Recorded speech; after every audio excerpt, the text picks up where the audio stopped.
the celebrities. I don't even know if I should be laughing, but go on. News stories. I mean, what am I going to do, be syllabus? And comedians. Yeah, I said, hey, Jer, I'm jonesing for that hang. That made 2019 such a special year. Radio stations are rarely thought of as bastions of manliness. Limp handshakes, bad backs, and soft bellies are the industry standard, while calloused hands, testosterone, and strenuous physical activity are in short supply. So when one of America's preeminent man's men stops in for a chat, people are sure to take notice. Mike Rowe is always a good guest. We don't have him in nearly enough, but he's just an interesting guy that packs his life with everything that men should be doing. And he comes on and he makes you feel like more of a man yourself just by being in his presence. Mike's a really interesting guy.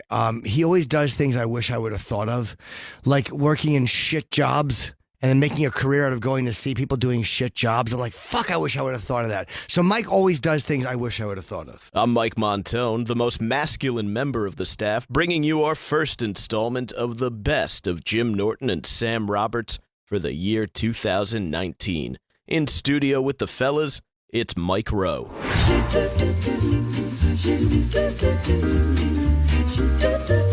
Number 25. Mike Rowe is just Good to walked see you, in. buddy. We're far too invested in the Rock and Roll Hall of Fame and who gets in. I don't know why I care. Yeah, we're figuring out who gets into the Rock and Roll Hall of Fame this year. Well, the question is, why isn't Pat Boone? That's a great, that's a great question. Mainly for that resurgence that he had when he came out as a heavy metal dude. That's true. A leather daddy. It was called, what was the name of that album? It was terrific. It was all like in metal covers, in a right? metal frame of mind or something, Something like that, yeah. No, he was doing covers. Like, I think maybe the best covers that have ever been done. Those are your favorite covers.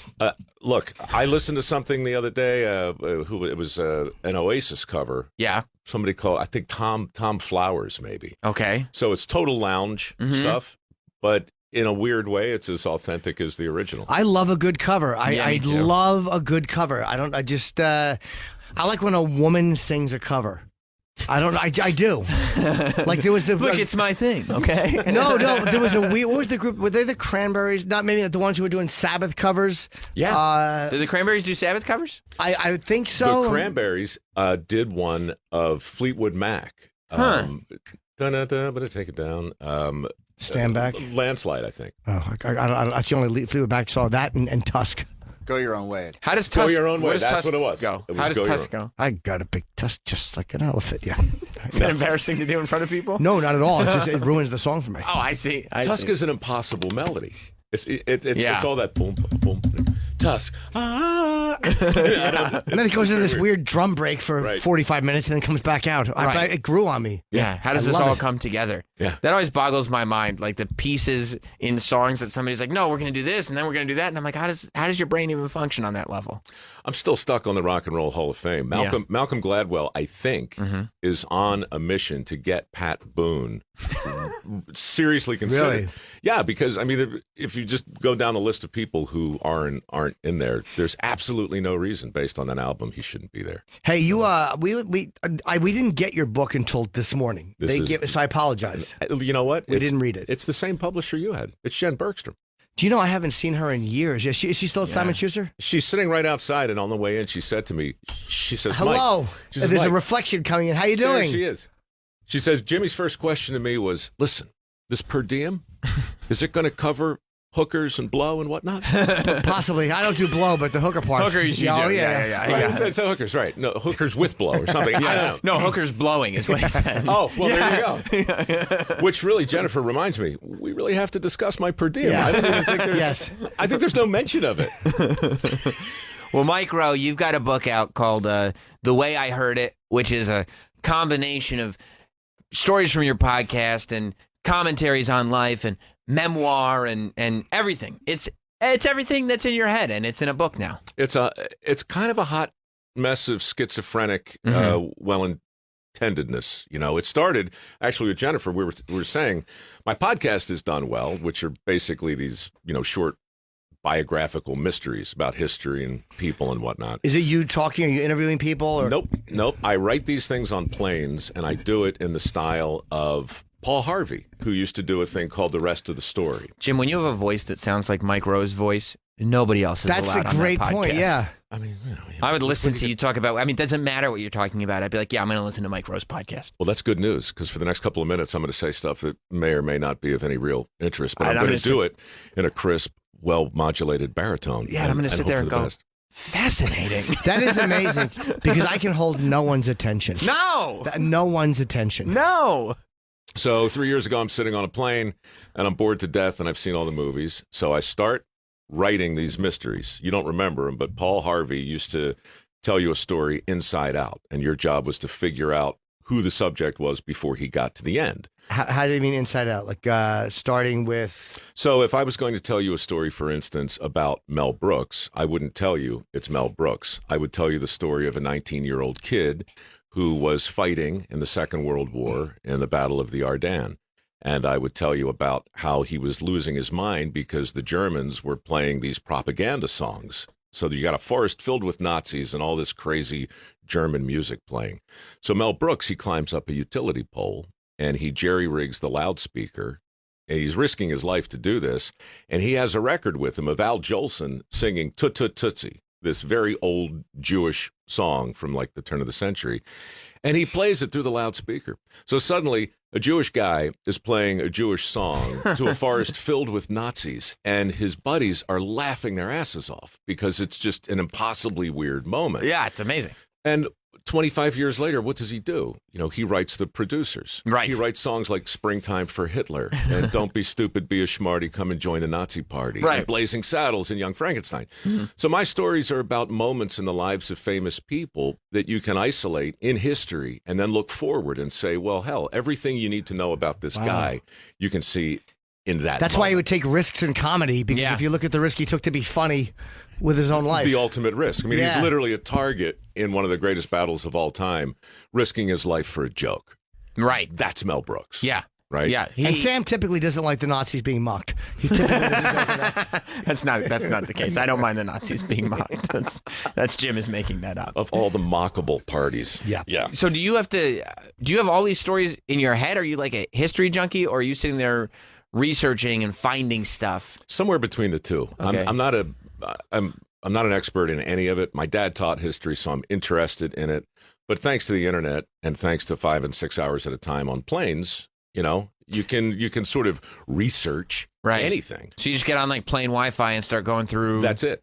different like Wikipedias and websites. That's and, it. Yeah. Sometimes you find a story that's so strange and so interesting, you want to tell it, but you can't tell it the way I just told you this. Sure. Like that whole story leads up to, oh, it's Mel Brooks, right? And there are clues along the way. In the book, then what happens is the next story isn't one of these biographies; it's an autobiography. So it's really a memoir, and I try and answer the question: why did I write about Mel Brooks? What was the point of that? What happened in my own life that somehow rhymes with it? Right. And so then I'll do a couple thousand words on that. So the book goes back and forth. Famous people I've never met that I wish I had, with interesting little tidbits about their lives I didn't know, juxtaposed with some weird things that happened to me once upon a time. Who's somebody you want to meet that you haven't met? Well, Sam was up there for a while. Yeah, I he's appreciate always that. tough. Yeah. I appreciate that. Well, he's elusive, you know. Yeah. Yeah. I stay home a lot. Yeah, he lives in Whoville. And his heart grew 3 sizes that day. You're a vile one. No, I mean, honestly, I never really had a bucket list of famous people. My bread and butter was dirty jobs and shows like Somebody's Got to Do It, where we treat anonymous people like they're famous and go to little towns you can't find on maps, you know, to essentially spend time and celebrate people you've never heard of. I mean, that's my thing. Do you miss it? You know what I miss? Honestly, I miss the way that show was shot. I've never in my life seen anything come close to it. How so? Well, we never did a second take. Mm. We never rehearsed. There was no writers. There was no real pre-production. You know, the ideas came from viewers. So we would look at, okay, here's a little write-up on a pig farmer in Vegas. He's 80. he drives a truck around town collecting the uneaten food from casinos, and then he boils it down and he feeds his pigs. It's very dirty, and this guy has upset people because his pig farm smells like a pig farm. I want to meet him, you know, and so we went there in season 1. We didn't know anything about him, and Bob Combs became a kind of a phenomenon. People loved him. He was everybody's favorite pig farmer. And because his entire operation smelled like ass, a bunch of developers got together and offered him $75 million to sell out. And he said no. And I remember calling him. I'm like, Bob, it's $75 million. You're 80 years old. Yeah. You know, and he's like, well, Mike, what would I? He sounded like, Jimmy Stewart. He's like, Mom, what would I do with my pigs? Like, Jesus Christ, Bob, you're going to kill them and eat them anyway. What are you waiting for? Put him in a penthouse. But those Did he have kinds of people- kids? Yeah. So were they in support of him not taking the $75 million at 80? Unclear. They weren't there at the time. Yeah. But his wife was there, Janet, and she kind of looked at him sideways. Yeah. What like, finally honey, happened? Did he take it?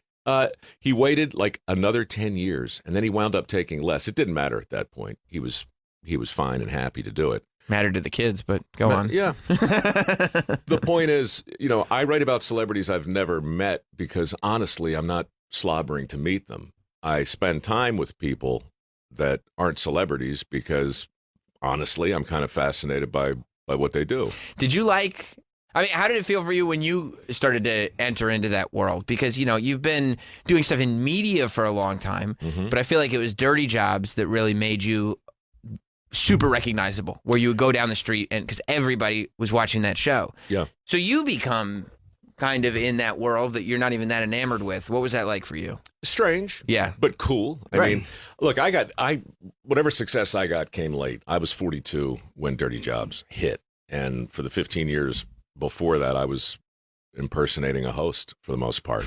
I did game shows, I did talk shows. My business model was based on finding projects that were so poorly conceived and doomed that no amount of luck or talent could ever save them. I would do my best work on those turds and I get paid for it. And then I never got saddled with a big deal. I never got stuck in a contract. Was that by design? Yep. So why are you thinking that there will always be bad shows? Mm-hmm. So if I can just find all of them, I can work steadily. Is that the idea? Not even all of them, but 99% of all the money in Hollywood goes to losers. And it's literally the producers. We were just talking about it. Literally. Yeah. It's literally that. Yeah. And so everybody's focused on trying to make money with a hit, which means everyone's swinging for the fences all of the time. You win with singles, the occasional stand-up double. Right. So I just looked for things that would pay me fairly, and I'd work for a month or two on them, and then I'd take my retirement in early installments, and then I would go back to work again. And I did that for 15 years. Dirty Jobs was a miscalculation. That's a great way to look at it. Yeah. Well, that's also like somebody who's not super worried about being famous. That is literally just in it for the business. No, I was a complete mercenary. Now, the downside of that, Sam, honestly, is what I didn't care about was the quality of the project. Right. You were actually looking for it to be of lower quality. That's right. Yeah. Now, I just come out of QVC, where I spent 3 years selling things in the middle of the night, things I didn't understand, to a narcoleptic audience of lonely hearts and codependents on live TV. Did any part of you ever feel like this product is not a good product and I'm going to be taking money out of people who clearly have emotional problems anyway? Yes. Well, if by any part you mean every part, yeah. I mean, it was so... QVC... Did you believe in those products? I didn't know what they were. I didn't know what they were. My very first night on QVC, June 1990. Yeah. It's midnight, and the very first product. And by the way, there's no training program, right? There are 3,000 products in the inventory. Your job is to figure out what they are. If you can talk about a pencil for 8 minutes, you're hired for a 3-month probationary period. Okay. Then you sit down and But for is that 3 months. So that's the job interview. They give you a pencil and they're 8 like, "Sell me the minutes. pencil for 8 minutes." Now they don't tell you it's 8 minutes. Okay. What they say is you look into the lens, pick up this pencil, Mike, and you make me want this pencil. And don't you stop making me want this pencil until I say stop. And if So you don't know how long it'll be. you have no idea. So you don't know if you're in a marathon or a sprint. And there are only so many things you can say about a pencil, but this is the point. They want to see what you're going to say after you point out the fact that it's a pencil with lead in it that's colored yellow. Yeah, because we're not hiring writers. That's right. So that's not going to happen. That's correct. Yeah. What did you say about the pencil? Because I mean, literally, I could probably do 20, 25 minutes and then I'd have nothing to say about a pencil. 25 seconds, you mean? Oh no, I could talk for a long time. You don't know how many fuck opportunities I've blown talking about pencils and other writing implements. Well, it's Jim's passion is his writing implements. Yeah. The secret to that kind of selling is called feature benefit. So you don't point out a feature of a product without riffing on the benefit. So if it's a yellow pencil, you have to ask yourself, well, why is it yellow? And the answer is, well, yellow is a vibrant color. And when you open up your cluttered desk drawer in need of a pencil as soon as possible, that canary yellow will pop right out and you'll grab your writing implement and get along with the efficiencies of your day. It's genius. You don't just say it's yellow. You don't just say it has an eraser. You point out the fact that the eraser is exactly a 1/4 inch long and designed to last for the length of the pencil, which will be sharpened periodically, obviously. I guess that's the money. Any observation you can find out, how do we stretch it? Yeah. That's right. How do we, every single thing, how do we stretch this? And there is an eraser because obviously if you're watching this, you're stupid and you're going to make mistakes. You're going to have to erase them. Or, Jimmy, are you human like the rest of us? And when we make mistakes with the pen, we have to live with the consequences of our perspicacity. But if we simply embrace the forgiving element of lead, or in this case, graphite, because why would you put a dangerous substance in a writing implement? Graphite, whether it's number 2, 3, or 1, no matter what kind of line you'd like, knowing that you can erase it, well, isn't that why you can be comfortable doing a crossword puzzle? And by the way, I was doing a crossword puzzle deal, right? So everything is a free association. Everything reminds you of something. Yeah. Do you really think Einstein worked out the theory of relativity with a pen? Hell no. Did it with chalk. Yeah, Yeah, well, we don't bring that up. We don't talk about it. We don't bring that up. Well, in hour 2, we have chalk to improve your life. So you might want to stay tuned for that. I was going to finally go to sleep at 3 a.m., but I got to stick around for this chalk. I Yeah. have chalk. Just keep motoring on and going left and right with the pencil being that's brilliant. First love note I ever got and ever sent, I wrote in a pencil, right? And what was her name? Well, her name was Heather. Yeah. What was she like? Right. And so, yeah, I literally talked for 15 minutes. Right. And the guy was like, okay, look, can you start tomorrow? And I said, sure. I showed up on the air, and the very first product was not a pencil. Oh. It was something called the Health Team Infrared Pain Reliever. Oh. And it looked like a flashlight with a red knob on the end. And through this red knob, purportedly, came infrared light that would make your arthritis feel better. Okay, that's all the information I had. And I had 8 minutes. How could to that talk about. possibly be true? Well, Sam, this is the question of our times. Yeah, right. I see. And so rather than pose it to myself tacitly, Yeah. I looked into the lens that first night and I said, hey, hi, I'm Mike. And it's my first day here. I've never been on television before. And this is the Health Team Infrared Pain Reliever. And I don't understand what it does. So if you have one, call the number on the screen and ask for Marty. He's the producer. And maybe he'll put you on the air and you can tell me what it is.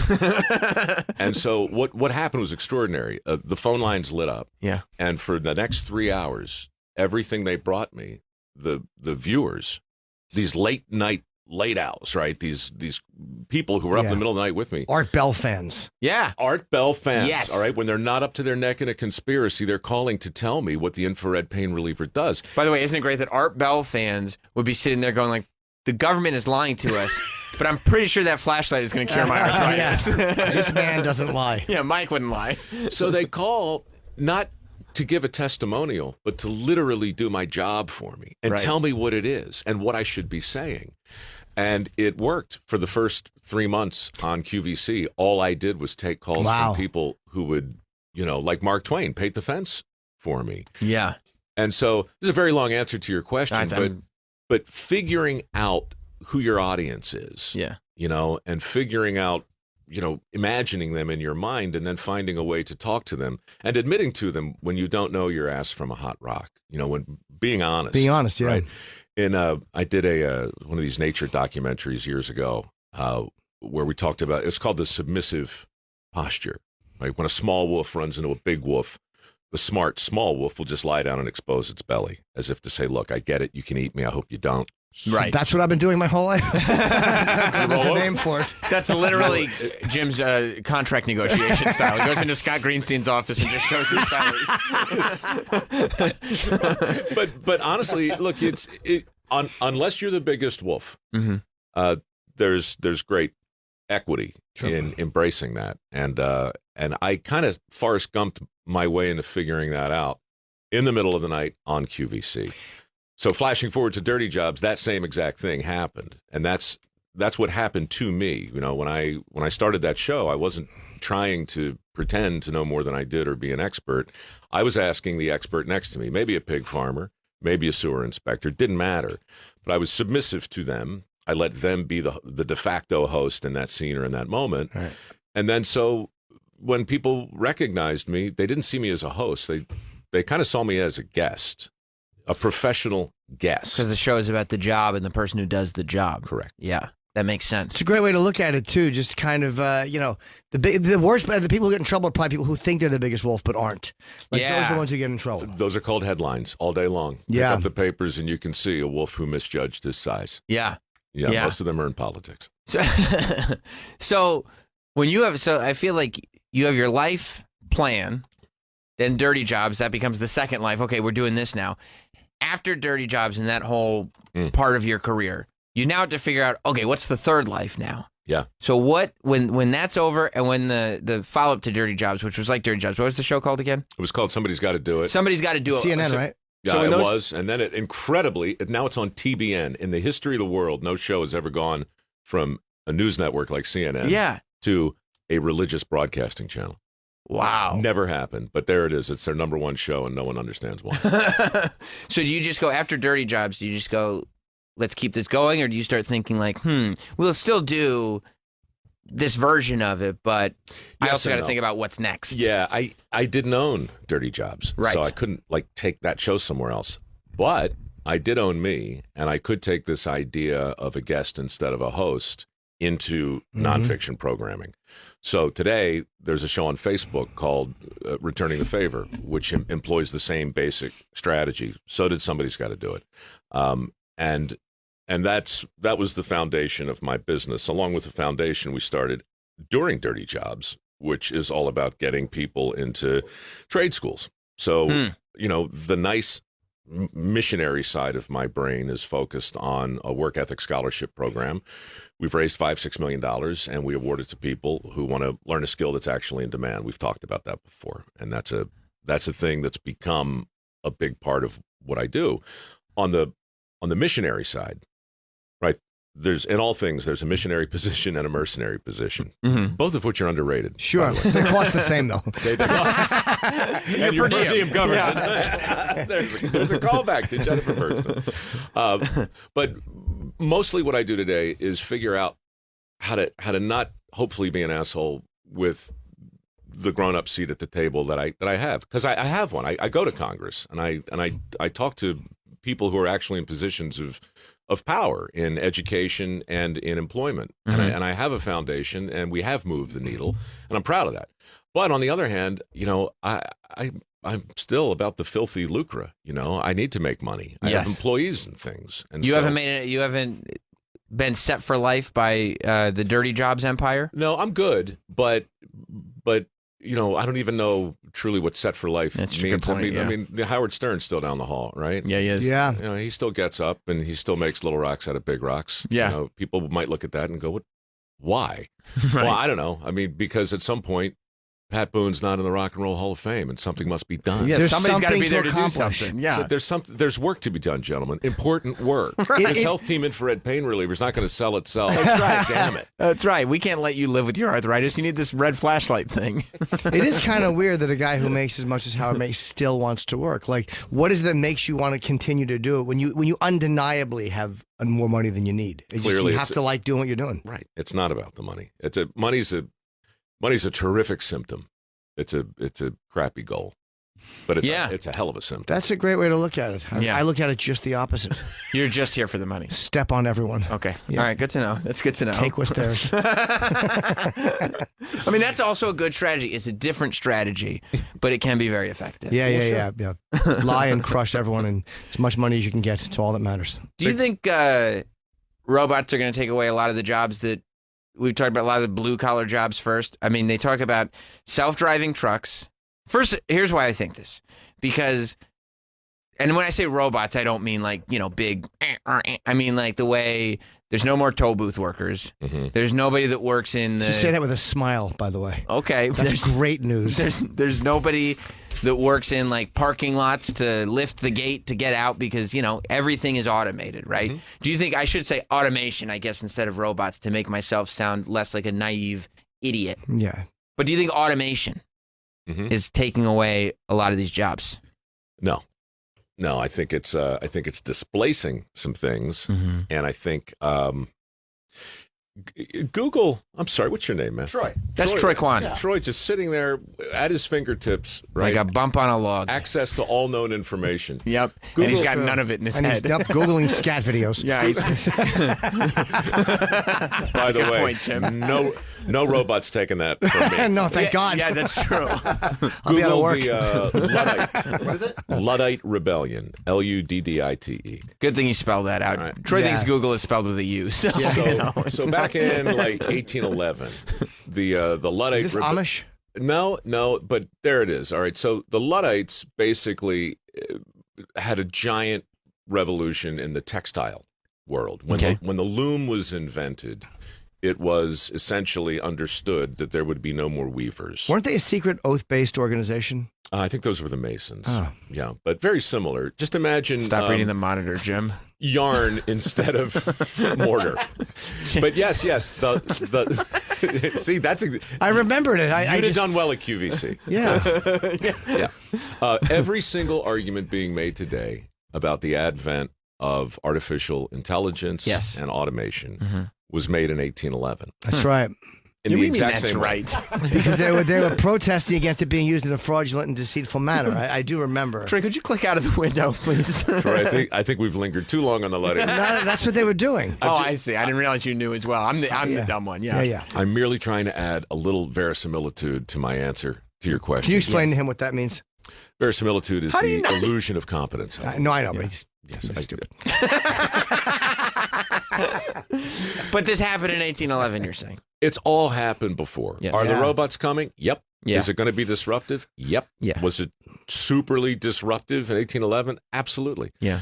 But I mean, we hear it all of the time. Mm-hmm. And I think it's true and fair to say that technology and automation is going to wildly revolutionize the future in ways that no smart person can accurately predict. I also don't believe the robots are going to take our jobs. What They're about the gonna truck switch drivers? the jobs? You're right. Yeah. What about the truck drivers? Like we're already seeing, the kind of big retail chains are starting to experiment with self-driving trucks, Yeah. which are going to be cheaper than truck drivers. You don't have Sure. to pay for insurance. You don't. None of it. Yeah. They don't do meth and drive for 17 hours longer than they're supposed to. So, and they also, unfortunately, don't listen to satellite radio, which is a big concern. Yeah, it really is. And a lot of Big. listeners will be out of business. Yeah, that's They're gonna right. Blow a computer. Yeah, that's two of your industries. So, what do the truck drivers do? You know, they've been driving a truck all their lives. All of a sudden, it's like, yeah, but we could just have this truck drive itself. You figure out a new trade. Maybe you go build a computer. Well, I don't right. know how to do that. So I flew here on a United flight. I talked to the pilot, as I always do after the flight. I always ask him the same questions. How many times did you touch the controls? She said what they always say now. They say, You don't like that? No.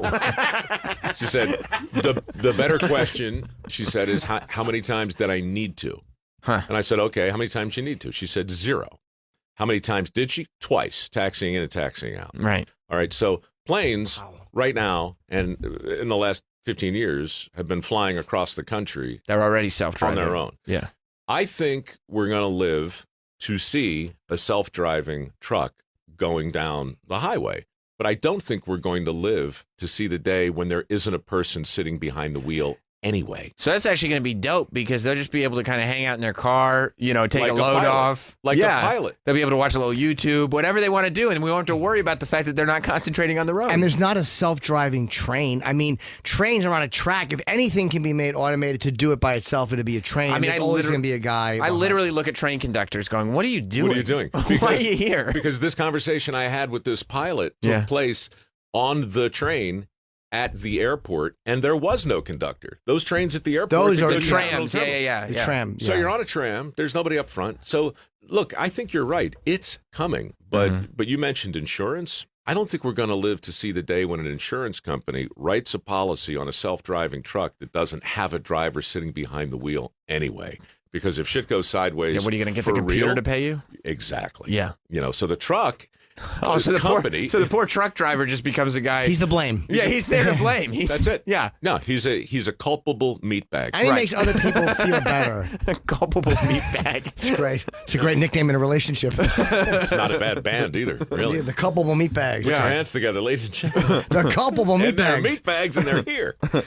Yeah, conductors will eventually be out of work, I think. Maybe you're right. Yeah. I think we just like having them there.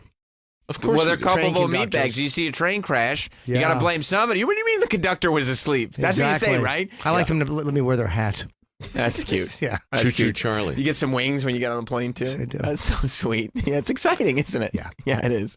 But that's true. I mean, when you hear about a train crash, the first thing that the reports try to do is say, "Well, the conductor fell asleep," and you go, Yeah. Well, that's probably usually what happened. "Right." Well, in all But things- if we think that trains can drive themselves, then why is the reason that a train crashes because the conductor fell asleep? Shouldn't the train have just been driving itself? That's right. because Right. human error actually makes us feel comfortable. It's kind of like after a shooting, it's like, was it a terrorist? What was it? Right, because you can define it. That's it. And it's the problem we know. that's it. Yeah. It's the devil, and if you can define it and understand it, then you know where to put your fear. But if the technology fails us, if there's no one to blame, then that's just way too existential. And it seems like it can't be fixed. Like a guy can always exhaust the options on a plane. You're right. You think of a pilot exhausting, but the computer is what's going to either save you or not save you. Right. It's usually human error. Like the plane that. When it crashed because the what they call ailerons they had iced up judging the speed, and the plane, had it not been for the pilot fucking around, would have been fine. But it's the pilot's error. And it does make you feel more comfortable when something goes wrong for you to be able to point to somebody. What are you doing? Yeah. Like it does make you feel like the world is still in I don't order. like that I was the example in that. Like I'm the bumbling clod in this room. Well, Well, I mean, I okay. wasn't going to phrase it like that, but But on the other hand, yes. the computer doesn't put Sullenberger's plane in the Hudson. The computer You're right. tries to get back. No, the computer to avoids Peterborough. geese. yeah. Dumb blind pilot. Yeah, good point. Yeah, you're stop so tweaking good. your mustache in the fucking mirror. Wouldn't that have been always great? gonna be a goose. If the world had turned on Sully, like, why are you flying into geese for? Exactly. You're targeting them, bully. Well, that's where PETA comes in. It's like, well, nobody's advocating for the geese. That's in this, true. in this film. It's and true. we're No, living. but you are right. I mean, the computer would try to turn the plane around. mission fail. Mission fail. Although, no, a computer may have weighed that option easily. A computer. You wouldn't even program a computer to land in the Hudson. No, but though. you would program a computer to look for the nearest. Of course, that'd be part of it. A computer may have come to that conclusion faster than Sully and realized immediately, nope, yes. Like a computer may have understood immediately I don't think so. that the river was the best option because it knows how far it can go. Guys, I think there's no way that an airline would trust a computer to land in the Hudson because they wouldn't trust a pilot to land in the Hudson. He shouldn't have been successful in that But landing. they'll have to have that as an option, though, because they know that occasionally things go wrong. You just don't want it, like all of a sudden, hey, there's some traffic. Or They want us to circle. No, we're going to land the Hudson. It's faster. Exactly. Keep the on-time record going. Have you noticed when people are wrong, Yeah. they sound just as certain as they do when they're right? That's correct. Isn't that amazing? Mm-hmm. I mean, I'm going to assume you're right, but if you're not, Jimmy, you sound the same as you do when you're. Well, that's because You're wrong. I've lied in so many relationships. I mean, Right, I right. love you. Why would I fuck somebody else? I've done it many times. Right, So I've been faithful. I'm good at keeping the same tone, but I am correct, not necessarily in the conclusion, but in my belief in it. So I am. Right. So it's his truth. He's To speaking me, his truth. Yeah, because we don't have anything to weigh it against.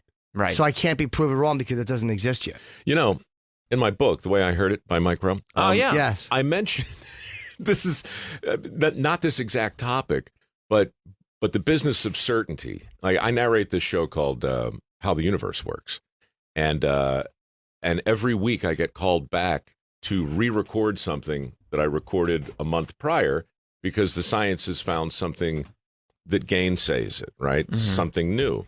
And not long ago, I read. Oh, thanks, man.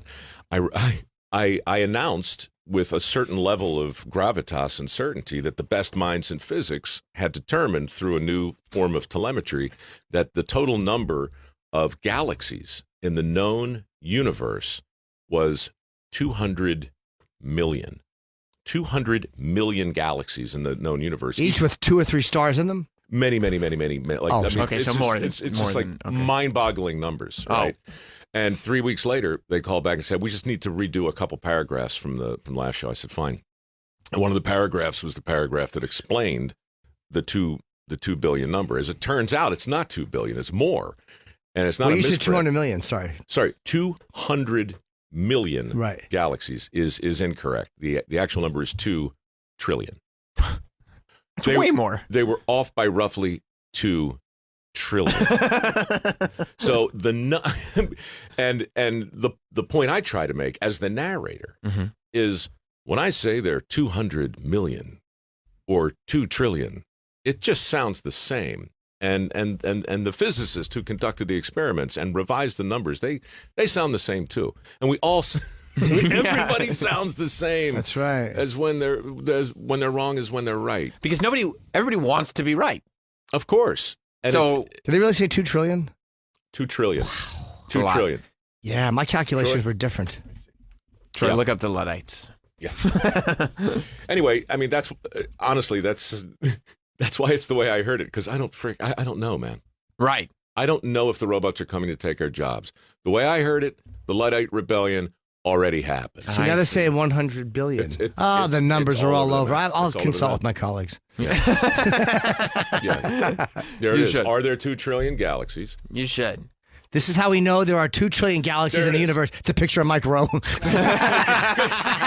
I told you. Yeah. Well, I heard. Yeah, the Health Team Infrared Pain Reliever told me so. Oh my God. Do you think there's aliens? In this country? No. No. You No. think that they don't exist anywhere, or they haven't come here? Okay. I think I asked this question to a guy, if anybody would know, a physicist in the CIA. Yeah. And his answer to me was, Is this Jeff? it is Jeff. Yeah, You know Jeff? I do, No, yeah. he's a terrific fellow. Yeah. Bit of a talker. Yeah. He says that there are, but they come from this planet. He's of a mind to say that every alien story that's Yeah. been told can be explained through basic science fiction. It's us coming to visit us. It's us from the future. Time travel. Okay. So he thinks Yeah. it's us coming. Yeah. I've thought of that So you think too. time travel exists, but maybe not aliens? Well, there's some proof to suggest that time travel could exist. And if it could exist in the future, that means it exists now. Correct. We would have. And there's Yeah. no proof to suggest that life on some other planet exists, but for the argument that says there's so many potential Right. planets in the Goldilocks zone Mhm. that could potentially give a home to something that we think might look like life, et cetera, but it's also qualified. Now, what if I told you that there is somebody in this room that is of the belief that if a high-profile person doesn't think aliens exist, then they're, on the government's teat? I would say if that person is talking with a certain tone, Right. then they should be viewed with extraordinary dubity. That's Troy. He thinks if you don't believe in aliens, then you're probably in bed with the government. I mean, I don't know how, if you say that there's 2 trillion Yeah, of course he does. in the universe, that He gets out upset. of those 2 trillion, we're the only Mhm. planet in the entire universe that has found life. I just pulled up an article. Former NASA scientists said they found life on Mars in the 70s. You got that so much quicker than anything we talked about in this segment. Well, it just sometimes This is why he's a former NASA scientist. That's a good point. Nailed you. It wasn't necessarily they kind of found life by the experiment didn't actually find life. It just said, well, life must have existed if this happened. Theoretically. Not like there was like, oh, there's a picture of a little green guy. No, they just did an experiment and then they burned the soil and the experiment didn't work, but they were never able to duplicate it again. So they don't know if that was a chemical. Whoops. Yeah. But they've also found, different. But isn't it enough that he believes in time travel? Yeah, but okay, all right. Okay, we don't need to get into that. If I were an alien, I'd be Troy. That's the argument I'd be making. I would too. Yeah. I mean, it's diabolically have sex with a lot of Earthlings. Yeah. Have you seen the photo that the Hubble took a few years ago of what the cosmos looked like about 400,000 years after the Big Bang? Like that? I don't think so. That photo, we just did a whole show on it. It's incredible. Uh-huh. But that photo is truly what there it is. Everything you see there, Troy, that looks like a star, is a galaxy. Whoa! Looks much different than I remember the universe. So, I mean, you remember? Yes. Time travel does exist right now, thanks to the Hubble, because we can see back in time. I mean, that's not a representation. That's what it looked like a few 100,000 years after things went bang. And that's because of fancy stuff with light and mirrors and all sorts of things. That's nuts to me. It's crazy. It's crazy. Well, the Hubble was built, I believe, to see the Big Bang. That was the initial idea behind it. It was part of it. That's wild that you could build a telescope that's big enough that it could see back in time. The old neighborhood. It's amazing. No, it's staggering. No, it's one of these single. There's 15,000 galaxies right there in a single image, and that represents a bit of triangulation that's so small. If it were a slice of a pie, you're talking like a micron. So it's inconceivably big. And Troy's argument that the size of the cosmos alone is sufficient to conclude that somewhere in this inexplicably vast space there has to be life. Well, it is compelling because I can't prove you're wrong. It's just that so far we haven't seen it. We're just There's not. We're just confronted with the overwhelming size of a thing, but we just still haven't seen. Which is the first? Which is the older one? That's the older one, or the new? That's the newer one. Ah, yes. Yeah, the best evidence is that it's such a big space, and there are so many planets and stars. There's just so much that it would be hard to believe that this is unique. That's a great answer to a different question. Right. I mean, I'm totally on board with that. Yeah. But if the question is definitively, why do you think there's life someplace else? And the best answer you have is because someplace else is so big. Right. That's not proof. It is a foundation for a belief. And certainly something you can have a conversation about, but Absolutely. It just seems like without so much certainty in it. We're not made up of unique chemicals. It's the same chemicals make up everything in the same elements.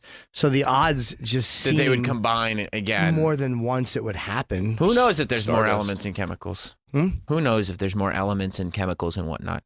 Yeah, just because we have a periodic chart with 108 or whatever it is. There's probably some more. You think so? Yeah. I don't think theory relativity because is everything. the universe is so big. There's got to be something out there we haven't encountered. Yeah. What were you saying, Troy? Element 115. I forgot about element 115 too. Yeah, that's true. Didn't Bob Lazar make that up? He did. He made that up that's a real element. When he wasn't going to school. That's true. When he wasn't going to school at all. When he was faking his diploma. Absolutely. Yeah. I forgot. In pencil that you sold, he wrote his name. Yeah. This is serious. It is. Yes. You guys never take a break. No, we don't. No, we don't. That's I've had to pee since you walked in. I'm peeing right now. Awesome.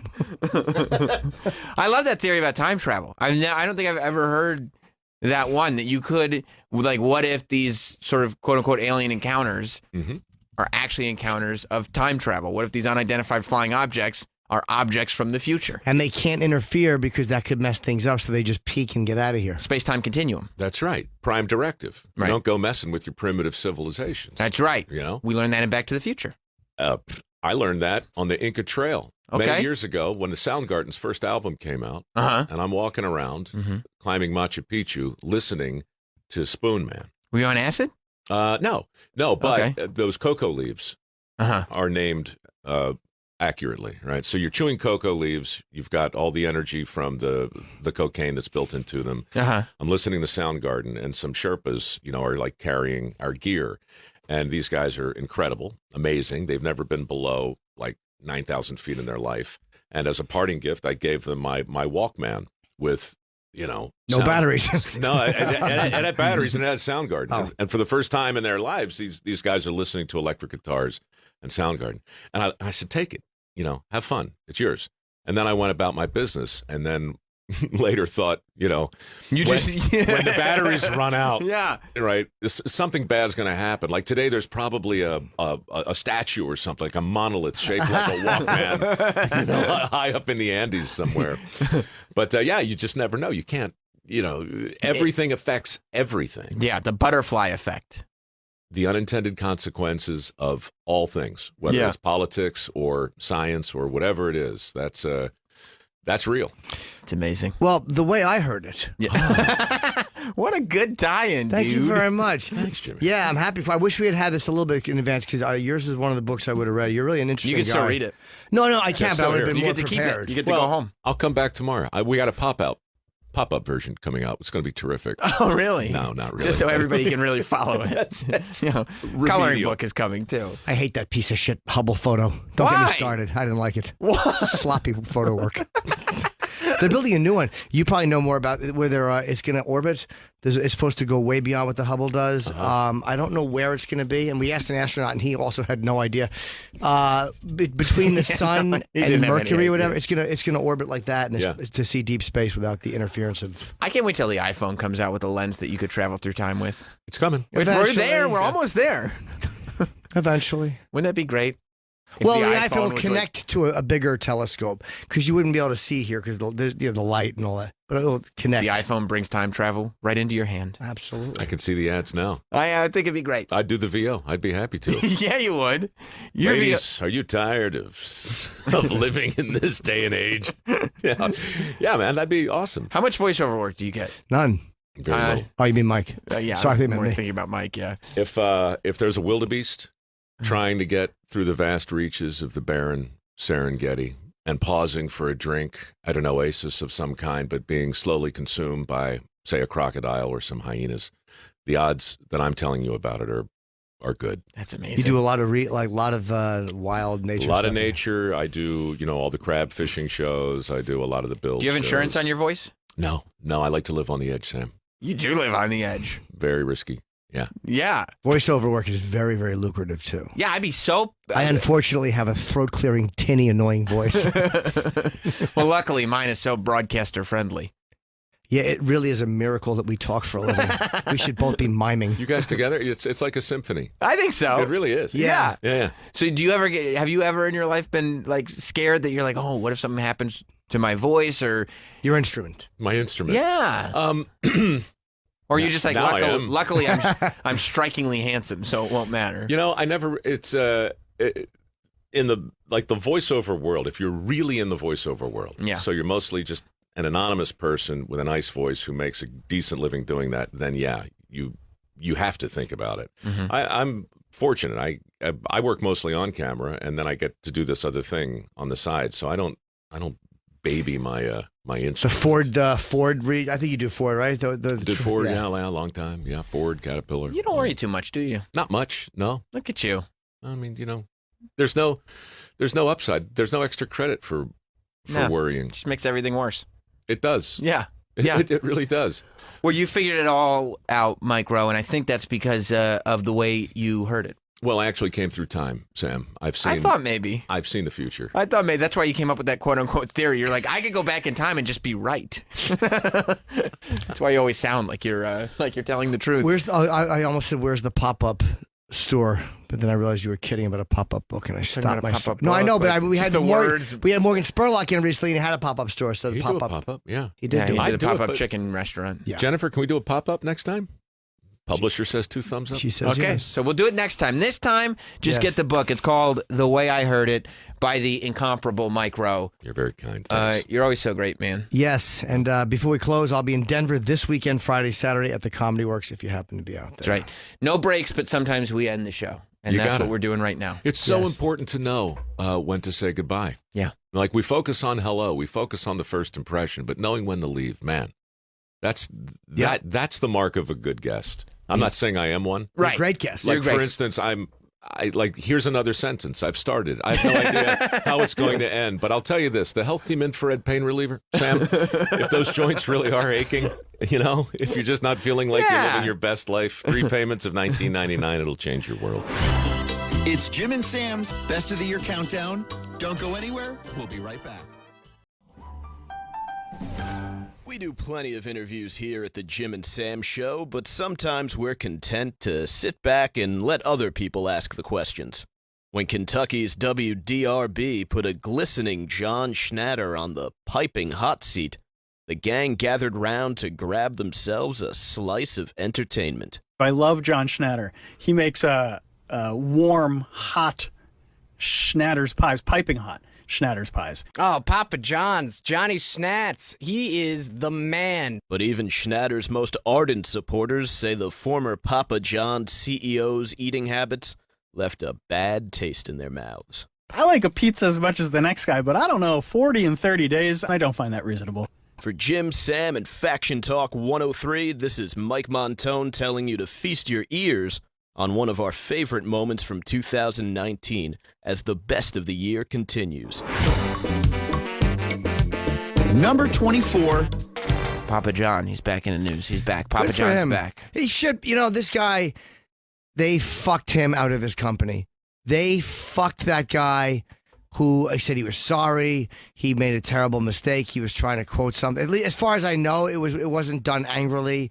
It wasn't even a joke. He was literally having a conversation about the word in the workplace or something. So And it was dumb. I think the story of Papa John using the N-word was that he used it on a conference call, but I think that it was in the context of, here's something you're not supposed to say. And then he said it in the context of, don't say this. But he had also already before that been out kind of being politically leaning, which isn't a crime by any stretch of the imaginations, but most companies try to, shy away from showing any political bias whatsoever because they don't want to isolate any pizza fans. They don't want to, he was showing a little bit of right-wing bias, I believe, and they don't want any hyper liberals getting offended by that and going like, well, that's the last time I have Papa John's pizza. They fucked that guy out of his company. I know that there's corporate structures and there's a board, but none of those assholes would have been sitting there if it wasn't for him. I guess that's the disadvantage of taking your company public, is that you have other people to answer for, sure. But they're all in that room only because of him. Yeah, well, he's or the John. Was he was John Schnatter. Was he just one of a bunch of guys that put it together, or was it really all him? He was the Papa John. He created Papa John's. They fucked him. He's the original creator of the Schnatter's pie. I love a good a piping hot Schnatter's. Yeah, nice. He created the Schnatters. It does seem like, there was something, you can always tell in a corporate environment when people get fired very quickly for something that you feel like we could at least have a conversation about, there's probably other things going on. Like, I think that the company did want him out for various reasons, and then they used his N-word debacle, because they were the ones that also publicized it, I think. So they used the N-word debacle as, as a way to push him out. To get him out, yeah, that was the thing they took. Because again, that's what this culture is. It's punishing, it's punitive, it's completely unforgiving. But that's not new either. I think that that's just the reason that they found, and they realized that because of the culture that we're in, people would go like, okay, I can agree with that. Because, Steve Jobs got pushed out of Apple by the guy who's the Pepsi CEO years and years and years before any of this was going on. There's always been... But not for that. No, there's always been these corporate... Those things happen. Yeah. Right. And so they just find a reason. And this is... Yeah, you're right. This is the reason they found, because it works now. It works now, yeah. It's completely... This whole myth, and I know we're talking about It's two different things, but this whole myth that young people are soft. Like, I love this. These young millennials are too sensitive.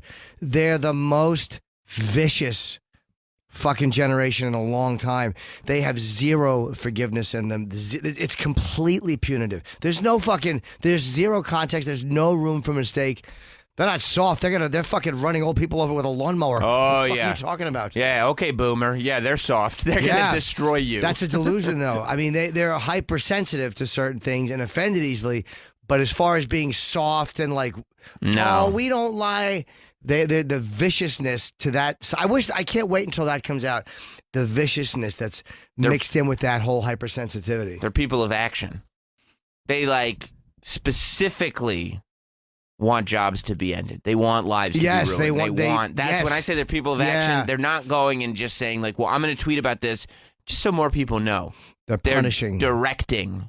Yep. Yeah. It's almost like people want to stockpile virtue points. Mm-hmm. So when it's their turn to be thrown in front of the train, the people will be like, oh, no, they're too good. Right. We can't push you in front of the train. You've said and done too many good things already. So it works like a cushion around you, but it doesn't. Right. Yeah, there was this transition from like this culture of picking on the weak to the people who have so long been categorized as weak are now coming back and doing the same thing. Yeah, realize they're the same as everybody. But against the people that, picked the groups that picked on them. Yeah. Are now going like, okay, well now you're going to feel this pain. And it's basically machine gun fire into a crowd. It's not like they're fighting the individuals. They basically are walking up to a group with a machine gun and spraying it, and whoever gets hit, and too bad. You talking about the boomers? The people doing the firing, because they're not just shooting at boomers. They're shooting at each other. They're shooting at people who are on their side.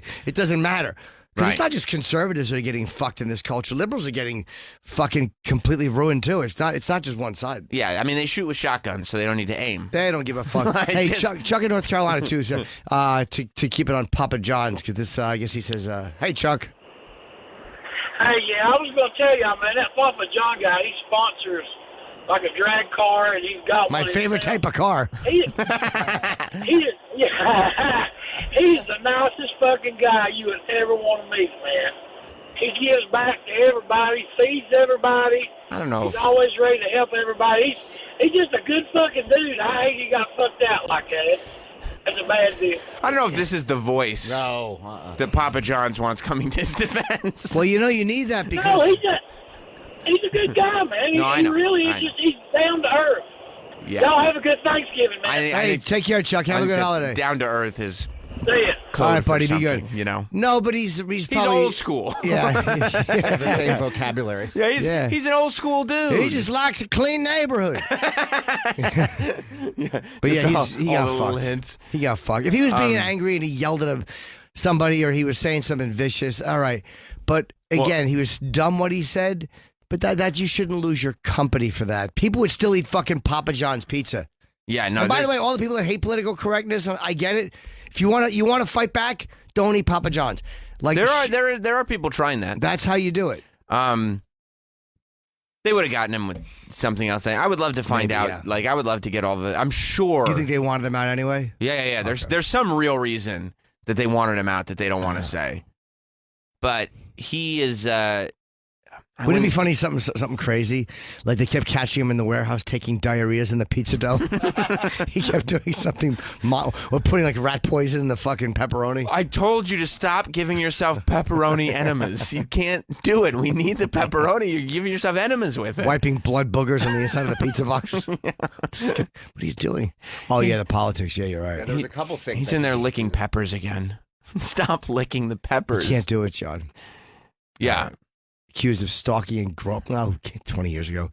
Stalking and grope. Did he really stalk and grope her, or was he just being a little too aggressive in his pursuit? And how did he grope her?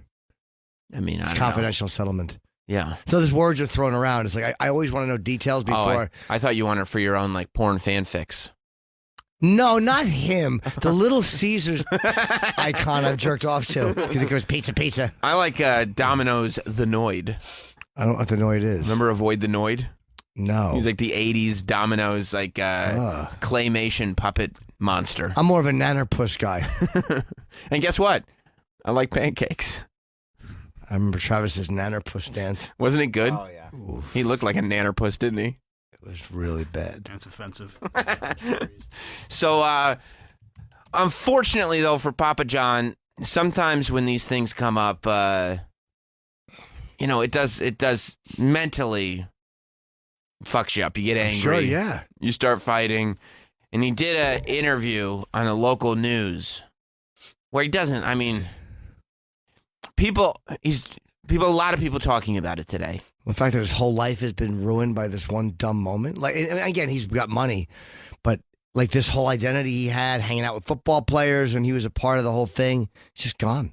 Yeah, but when stuff like that happens, if we've learned anything from literally everybody it's ever happened to, you got to take a few minutes to just chill out and maybe avoid public statements until you're not angry anymore. Okay. Right? Like, because if you show up on TV and you look a little bloated and you look a little sweaty and you're mad about the pizza people, it gets, regardless of whether what you're saying is true or not, Right. the court of public opinion is going to be like, look, this lost Nixon a presidency. You know what I mean?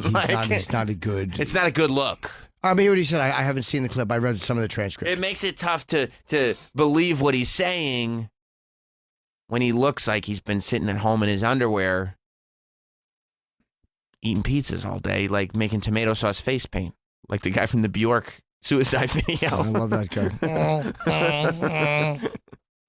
guy. Looking back now, do you think that you were set up?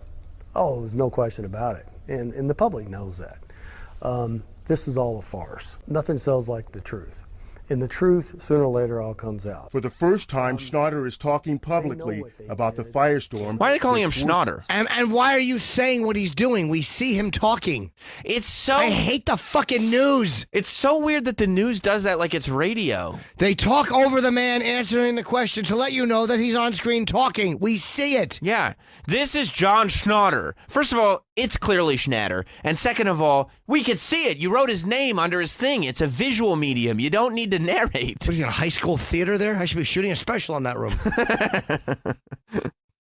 Him to walk away from the company he built into one of the nation's largest pizza chains. They made this all up. They fabricated it. And shame on them. They've hurt people that wake up every day and make this company great. I mean, it's a miserable place over there. I mean, they're losing all Could the you good hit pause? Why is it... Is it jump cutting like that? Yeah, why do we have Is the that montage here instead of the full interview? I think Rob mentioned to you in the office that he cut out all the interviewer. Other questions. Oh, okay. Okay. It's just him talking. All right, that's fine. I thought it was the way they put it out. Yeah, I thought this was the 30-second version. No. Okay, cool. And the key to this business is good people. Has anybody specifically told you that within the company? What? That they're miserable? I've talked to every high-level executive. You never want to be the fired guy who goes and is like, everybody's miserable over there. You don't know anymore. And by the way, if people can't see this, it's the worst camera job. This is the worst shot thing I've ever seen. It's incredibly bad. There's a shot of the camera of the reporter asking him the question. Could you go back just a little bit? The camera is pointed directly into the light. I don't know if that's supposed to be for effect. WDRB News is over the guy's head. You can't see Schnatter's face. If this is their idea of a good, clean shot, like, hey, this is kind of artsy. There's people in the fucking background. You see everybody in the background. What an abominable. Yeah, you see the fold-out chair he's sitting on? What an abominable shot this is. Not a good shot. And then... What Schnatter a terrible... deserves better. This is horrible. And then when they go to single shot of him, he's all sweaty and bloated and poorly lit and greasy. And yeah, it's bad. This is awful. It's really, really bad. But it's so, like... You always hear guys that, like, get fired from their companies or leave or whatever it is. Like, it's not a good exit. Uh-huh. And then, like, months later, they're going around and saying, everybody's miserable over there. And, it's just not a good... You don't know. Right. Sometimes people are happier when you're gone. Yeah, like, he's not talking to anybody. No, he doesn't know what's going on. No.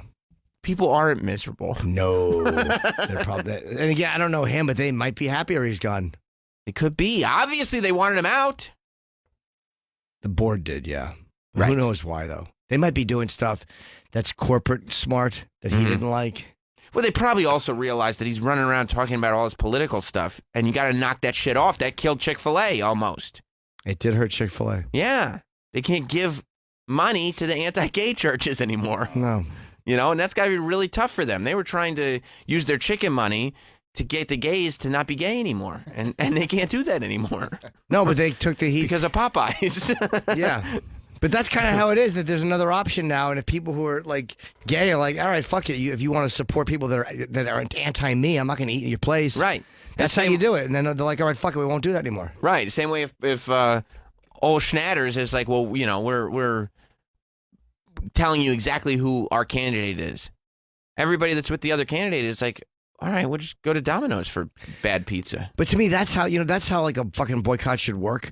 Like, hey, these people are anti-me or anti something I believe, and they're not, and they're actively pushing against something I believe. Right. So I'm not gonna eat there. I'm not gonna burn a store down. I'm not gonna fucking ask for them not to be legally allowed to have a store. I don't want their stores thrown out of my town.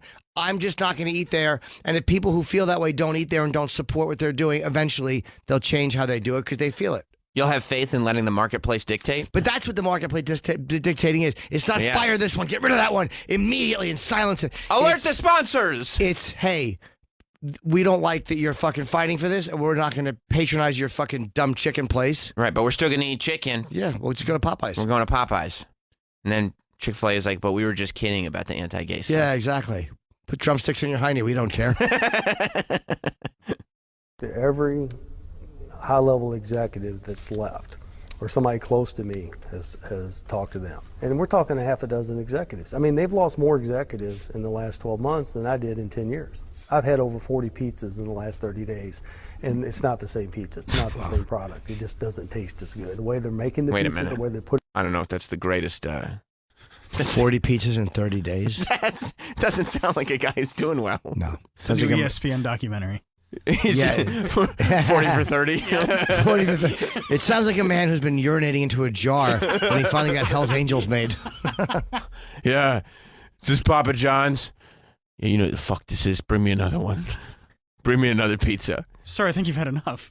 He's trying to prove that Papa John's is not as good without him by announcing he's gone to Papa John's 40 times in the last month. Yeah. And gotten pizzas and gone like, it used to be better ingredients, better food. It's not anymore. Like he was the chef. You know what I mean? I love that he's bashing them, though. Because he's fucked these corporations and the people behind them. They're just bloodless.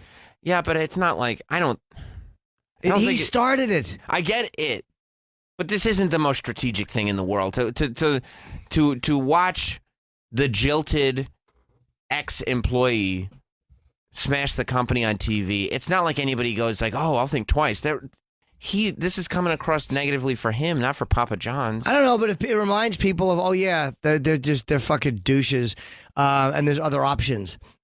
I don't think Papa John's looks bad at all in this. He's like, so what? I use the N-word. I've had 40 pizzas in 30 days. It reminds me of, oh yeah, they just fucking gave this guy the boot, and they're not saying why.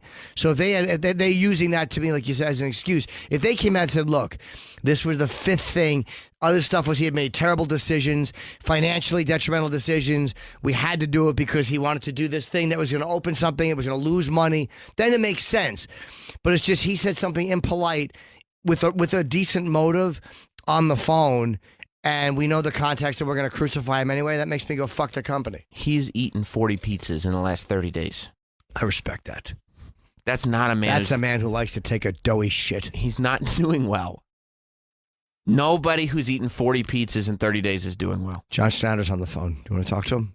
Yeah. Let's talk to John Schnatter. I don't want to besmirch John Schnatter. If we can have the opportunity to talk to him. John Schnatter, are you there? Yes, hello. Hello, Hi, John. How are you? Thank you for taking my call. You're welcome. I want to set the record straight. I had my company taken from me inappropriately. I did eat 40 pizzas in 30 days, and I'm not in a very good place right now. The pizza was very, very bad. Then why'd you eat 40 of them? Yeah, why so many? Well, because I love pizza, and I thought it would get better. The more pizza I ate, the more I thought it would improve, and it just didn't. Look at how I live. Yeah. I was So- making a joke. What? It just didn't taste fresh. All right, John. Thank you, John Thank Schnatter, you. for calling in. Gentlemen, thank you. Thank you. Thank you, John. Ooh. You make things up. And I oop. John, not so quick on his feet. Oh, John. That's Where did you learn your trade, you stupid fucking cunt, you idiot? Idiot. Yeah, if you're trying to make a case for yourself, going on television, talking about how they screwed you over, looking all sweaty and bloated, and saying I ate 40 pizzas in the last month it's not the best way to do it. I'm still Team Schnatter. I know you are, but he's not even. I was thinking he would be on here announcing the new Schnatter's Pie franchises available.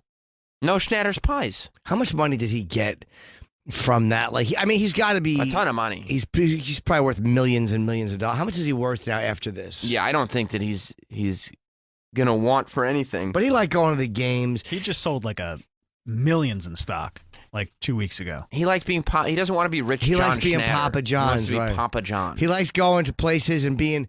Well, yeah, that's why he still wears a red shirt. Yeah, he wants to be Papa John. He wants to be noticed. He doesn't want to have to pay for his 40 pizzas. He wants them for free.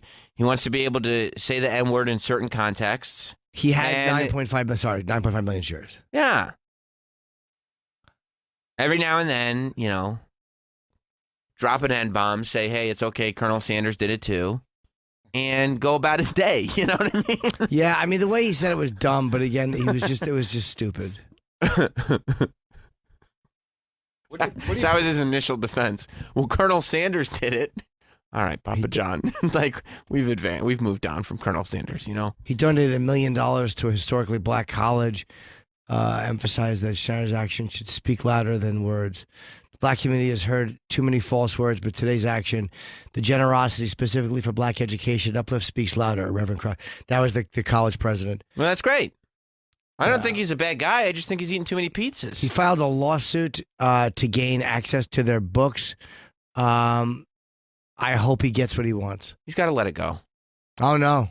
Let No, it I go. say go out fucking. How much is he worth now? He's worth a lot of money, and he's not going to win. I don't know. He's not. He wants to see their books if they've done something shady. They haven't. He's got to let it go.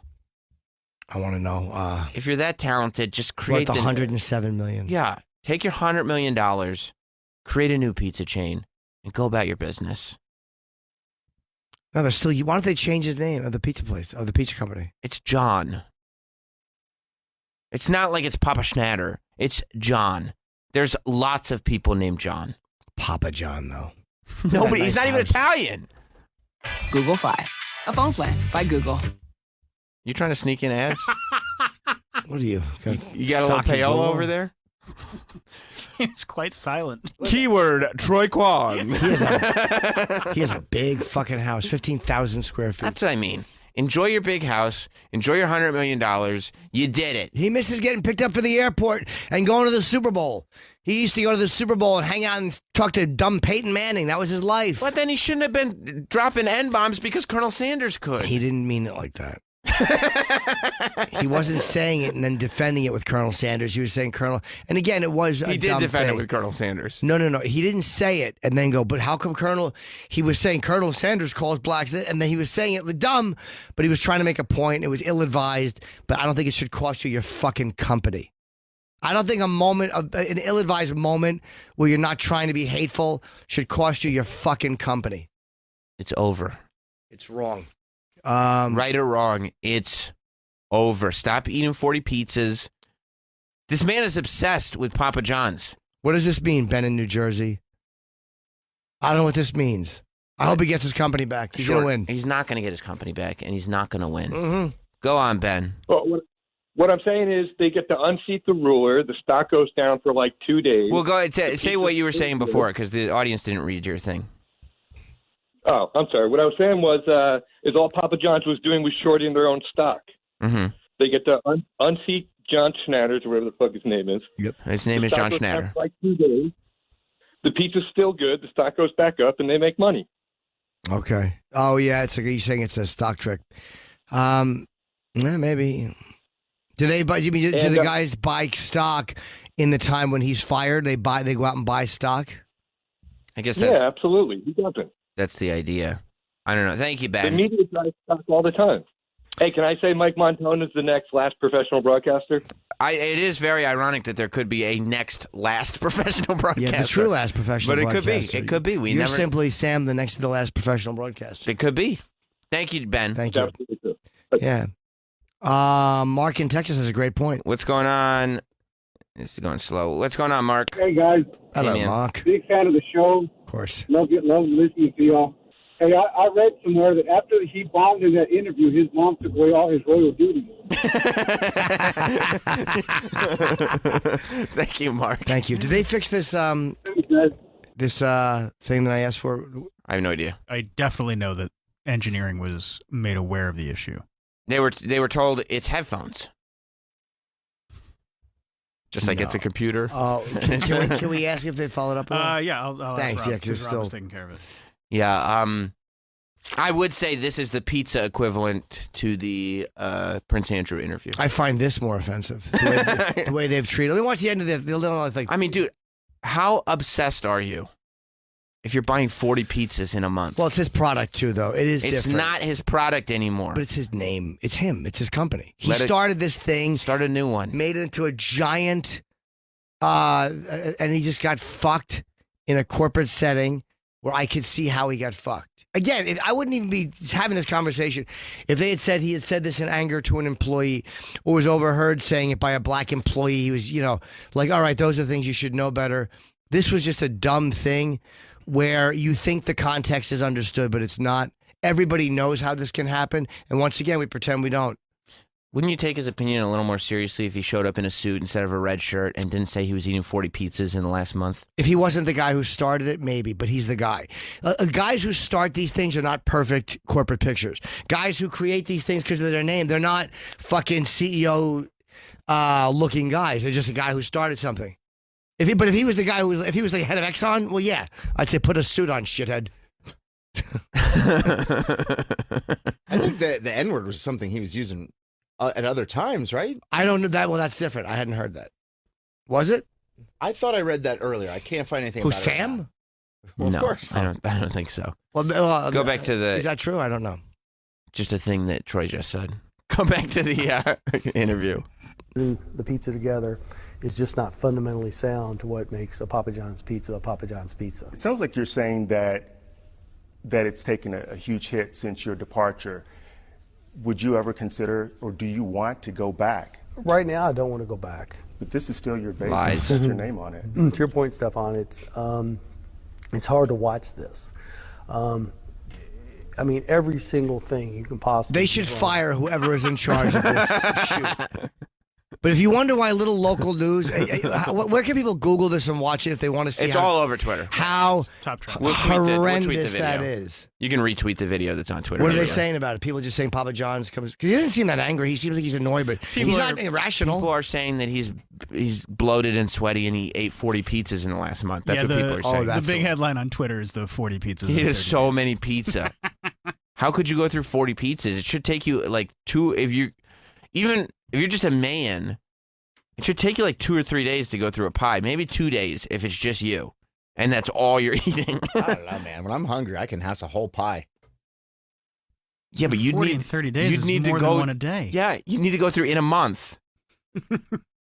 You would need to go through a pie a day, and then a third of those days, 2 pies a day. But a pie's only this big. Yeah, but you know what he's doing? He's probably ordering from different locations and taking a bite out of each one or eating like a quarter of a slice. He's probably just tasting them and seeing. He said he had 40 pizzas. He didn't say, I've had parts of 40 Do you think he wants to say, I'm throwing my own product out? No, I think he's It's really. not his product. Look at him. He's bloated and greasy. Does he look bloated? I don't know. What He looks terrible, dude. He looks awful. Sweaty. He looks awful. Yeah, I think that pizza's soaking up a lot of alcohol. Is that dyed? Yes, of with course it Sharpie. I think it looks good. It looks squiggy. And he ate 40 pizzas last month. I respect that. It's Thanksgiving. It's about to be Thanksgiving. When's he going to go on a diet? You having turkey? Oh, yeah. Papa John's like, I know that usually we get turkey for Thanksgiving, but we should order some pizzas. I need to test the quality. You're obsessed, John. I know. I Let it go. I haven't had pizza in a while. Is Papa John's better than like Domino's or the other ones? It's exactly the same. They're all kind of the same. Yeah, it's the same. I get Domino's when I want shitty pizza. Yeah, Domino's is better than Papa John's. Is yeah. it? Yeah. Okay. Yeah. Schnatter's pies are better, but Yeah. I love a piping hot Schnatters. Who doesn't? Dripping on my thigh. It's an American institution. Dripping on. Schneider's has that garlic sauce. But wouldn't it be wouldn't it be better if instead of all this he was like, yeah, Papa John's sucks. I've ate 40 pizzas. It's not good. Welcome to Uncle Schnatter's Pizza. Has a nice ring to it. Wouldn't you go to Uncle Schnatter's Pizza? Yeah. Unky Schnatter's. I'd like to open, and you can open your very own Unky Schnatter's in your neighborhood. How about Daddy John's? Get a Daddy John's. That feels a little close. Hey, it's yours. Daddy John's. Daddy John. He's so because he doesn't understand the concept of inside He's and used to outside calling in voices. airstrikes. Lovely fucking war, gentlemen. Mike Kilgore. Hey, you're on the phone, Captain. Every time that Mike Montone talks, the lunk alarm goes off at a Planet Fitness somewhere.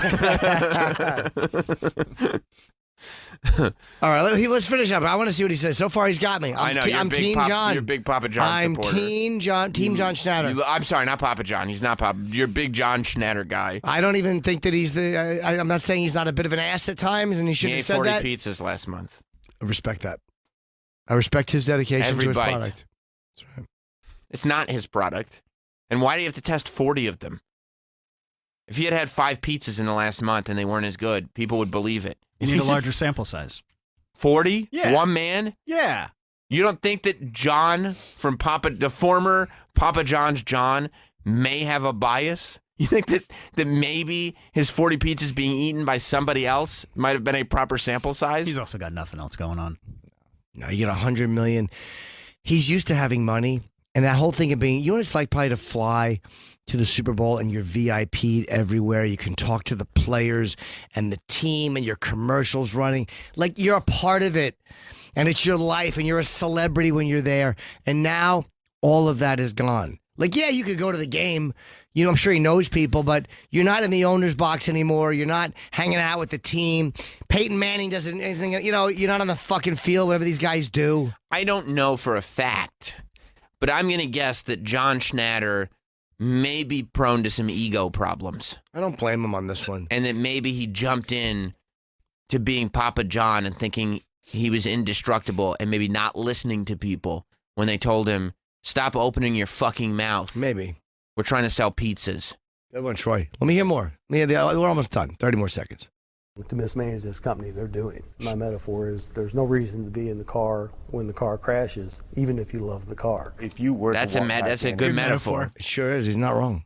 If you love the car and it's in a deadly crash, you shouldn't be in the car. Absolutely. When it crashes. That's probably some of the corporate logic that he used to get to where he's at. This reporter has a great hairdo. Well, yeah, it's real natural. Stuck on. What do you think the employees would say? If the management team was out, and I went back in, they'd be cheering, they'd be doing backflips, they'd be bouncing off the walls. John Schnatter poor plans John. to share more than just his How would he know if I believe him. That you think Yep. that because the man who ate 40 pizzas, I think his people probably miss him. They miss the guy who started it, who actually cared about the company as opposed to a bunch of fucking corporate assholes. I'm sure they miss him. nobody misses him. His I don't people even do. care who the CEO of this company is. Why would his people? Because they probably interacted with him. He's the type of guy who probably walked around the corporate offices. He would probably get shit done.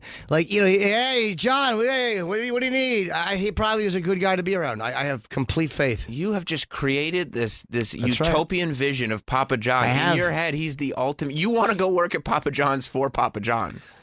I just don't like how he was booted. And again, if he was saying that all the time in a corporate setting, all right, that's stupid, but I hadn't heard that. He's a bit of an ass. Confirmed. But are any of them not a bit of an ass under scrutiny? I mean, if they're not wearing a red shirt and sweating on TV, they're testifying in front of Congress for doing something scummy. He's not under scrutiny. He's volunteering for an interview. Well, that's what I'm saying. He's under scrutiny now, though, because he's Nobody's even talking about him. No, but he's still under scrutiny once he's done the interview. I mean, even though he's only not. time anyone talks about him is when he puts himself back in the news. Yeah. Well, yeah, of He course. could just go home. Yeah, make Unky sit, Schnatters. Sit in his mansion. I don't blame him for wants his company back. He doesn't just He's want not his getting money. it. Yeah, Yes, he will. John will be victorious. No, he is reaching out to news agencies. They are not reaching out to A him. man who's going on the local news and announcing he had 40 pizzas in the last month is not going to get his company back. He's panicking. He's in a downward spiral. I He's disagree. not doing well. He's angry and he's not willing to let go. It's been a year. How long has it been since he was gone? Of his It's been over a year. That's his baby. He created it. How long It's has been it over a year. I was Papa John for Halloween last year. Oh my God! And we had already established the whole Schnatters pie thing. By the way, Travis over a year. has the best Halloween costumes, doesn't he? Papa John. I know. He wanted Yeah. to be Papa Teft, but he couldn't find a tear dispenser. What? It's I get it. I was making a joke. Yeah, I know you were. Sorry, Travis. I don't. He About my mother. He announced he was stepping down. When you say it like that, I just feel small. Stupid. So he announced he was stepping down as CEO 2 years ago. And then in July of 2018 was when he got thrown out of the company off the board. So he wasn't CEO for like 6 months. Oh, But yeah, then- but I don't think he was being disruptive. Is that what it was? Yeah, and he's gone out and he's jumping on television and he's making his opinions about everything known, and it's not good for pizza sales. Stop talking about how you feel about things that aren't pizza. Yeah, maybe. If he was doing that, then Does he address What- the N-word? No. that's not a nice way to. I mean, he said just that he was, thrown out for it. But he was outwardly, if I remember correctly, against Kaepernick kneeling in the NFL. Yeah, you said it hurt their business. Yeah, so it's like if you're taking sides on that issue and you're a pizza salesman, it's not good for the pizza business on one end or the other. You don't want to be mixed up in all that. If I'm trying to sell pizzas, I don't want to have anything to do with anything this Kaepernick fella's doing, pro or con. And so I'm sure that the board is like, hey, like the hot button political issues of the day, maybe don't talk about them, Yeah, John. we don't have an opinion on that because again, we want to sell pizzas to black people who kneel and for white people who don't like kneeling. Yeah, we're just trying to sell some pizzas, John. You're getting in the way of that. And he's like, well, whatever pizzas we don't sell, I'll buy myself. And I'll eat them all right now. You think that's why he cashed out all that stock? Oh, yeah, he's losing money quick, and it's going right back into Papa John's. Just get Pizza Hut, bro. You can get that too. Yeah, so much better. Yeah, it really is. Papa John's is like the worst out of the three. Yeah, Papa Yeah. John's is Little Caesars level. I used to love Little Caesars. Well, sure, it's like $5 for a large pie. Was it? I don't remember. They still are. There have been moments where, like, I've been driving around and, like, when I'm traveling or whatever, I'm going to be in the car for a while and it's a busy day. I've done it in Los Angeles before, where I'm, like, in the middle of a whole bunch of stuff and I pass a Little Caesars. And I'm like, fuck it. And you do it? You go in, they have them ready. They're just sitting there waiting for you in the hot box. And you go in, you give them a crisp $5. They give you a large pie. Wow. And I just sat there driving to wherever I was Is going. the quality good? It's very bad. Oh, is it better than Domino's? No, Okay. no, it's worse than Domino's, But in my opinion. It's one large cheese pizza just for you. Just for me. It reminded me of cafeteria pizza. Oh, it's like that. Yeah, that's exactly what it is. Yeah, it's and it sits in a hot box waiting for you to pick it up for $5. You ever have a nice piece of New York pizza? I don't know, local guy. My favorite New York pizza place just closed. No, it's not closing, is it? Yeah, it's closed. It's No. gone. Which one? Sbarro's. The Sbarro in Times Times Square. Oh Square. man, you know what it is? That's probably going back to Brooklyn. Sbarro's. Yeah. No, it didn't. That's a landmark. Yep, not anymore. It's Yeah, Plus one of Sbarro's. literally the funniest office jokes of all time. Hilarious. Michael Scott comes to New York and he's trying to like pretend like he knows New York. And he goes, this is my favorite New York pizza spot. And he's right outside Sbarro's in Times Square. And then they have him walking down the sidewalk. And he walks literally all the way to the Hudson River. Like he goes to the West Side Highway and he goes to the Hudson River and he goes, oh, it's the other way. And he has to walk back in the other direction because he can't figure out the grid. It's gone. That's a bummer. Yeah. And then, I'll bet Schnatter is sitting there going, see, that's opportunity. Yeah, if I open was up still a flagship right there. Yeah, what if he had the Times Square Unky Schnatter's family feed bag? Unky Schnatter's. Here I am, Papa John, while you eat. Please take the pizza off my head. It's extremely hot. How about he starts a new pizza place and he calls it John's Original? Yes. John's Original or the Original John's. And then he gets in a fight with Ray. Famous Ray's and Ray's Originals all over New York. Oh, is Ray's Originals a place? What is that? You don't know about Famous Ray's? There's Famous Ray's. There's Ray's. There's Ray's Original. Oh, my God. Pizza places. Yeah. Oh, in New York. Okay. It's an icon of New York. I'm sure I've seen them. It's It's tourist. Original J. It's tourist pizzas. Yeah. Yeah, famous original Ray's Pizza, famous Ray's Pizza, the original Ray's Pizza, Ray's Pizza, famous It's all the same Ray's. company or no? I guess so. No, it's all different. It's all Are they different. really? Wow. Yeah, it's like they're- how there's like 100 Blarney Stones yeah, in the city. yeah. But they all have very, very similar logos. Yep. But yeah, I would say, yeah, original John's Pizza. Oh, yeah, Ray's Pizza. Okay. But Papa John's has never been that good. John's Pizza in the Village is probably my favorite. It's like off 6th Avenue. Schnatter's? There's a different John. Oh. I probably just trying There's to no cash, seats. Probably trying to cash in on the name John. Oh, I've eaten there. We get there. It's We get them at the cellar. Sometimes Colin be like, "Let's get pizza," and I always know I'm about to go on a fucking 5-month binge because pizza always starts me down a fucking a fat trail, and I can't stop. Like Because you go there's there- nothing better than pizza. There's nothing so good. better. I remember the satisfaction we got. I forget I was with Amy and probably Bobby and Keith, or somebody and Keith. And Colin was going to bring in pizzas. So we're like, yeah, go get the pizzas. And he went and got 2 large pies from John's, and then all of us left. So he walked back into the cellar with 2 pies. And this is how stupid Colin is. We were walking down the Minetta Tavern Lane, which is like when you go outside the Comedy Cellar, you make a right. There's a small little alley called Minetta Lane. It goes from McDougal to 6th. And we walked right by him. And this fucking old fool was carrying the pizzas, and we're like, he's gonna see us, and we all just looked down, and he walked right by us carrying 2 large pies. He was just thinking about how great his pizza is going to be, especially All his shared chums. with friends. Yep, we all walked away. However, we did fuck ourselves out of great pizza. You could always go get pizza. Yeah. You know what I mean? It's not every day that you get to see Colin Quinn looking Burning like an his ass. hand, carrying it 3 blocks. But that is the best. When I eat a John's, I know I'm on for. I think, or is it Joe's? Sorry, it's Joe's. Oh. John's is the one in the Village. That's John's the famous is, one. John's is named after you, right? Yes, It's my your sexual pizza. hat. No, Yeah. yeah. Yeah. No, that's Tricks. Yeah, Joe's is the one in the Village. Yeah. Joe's on. It's right off 6th Avenue. Oh, yeah, I've been there before. That's fucking. It's great. sometimes a real pain in the ass because there's lines there. There's 'cause always a line. There's people nowhere know to about stand. it, but it's really, really God good. damn, is it good? It's really good.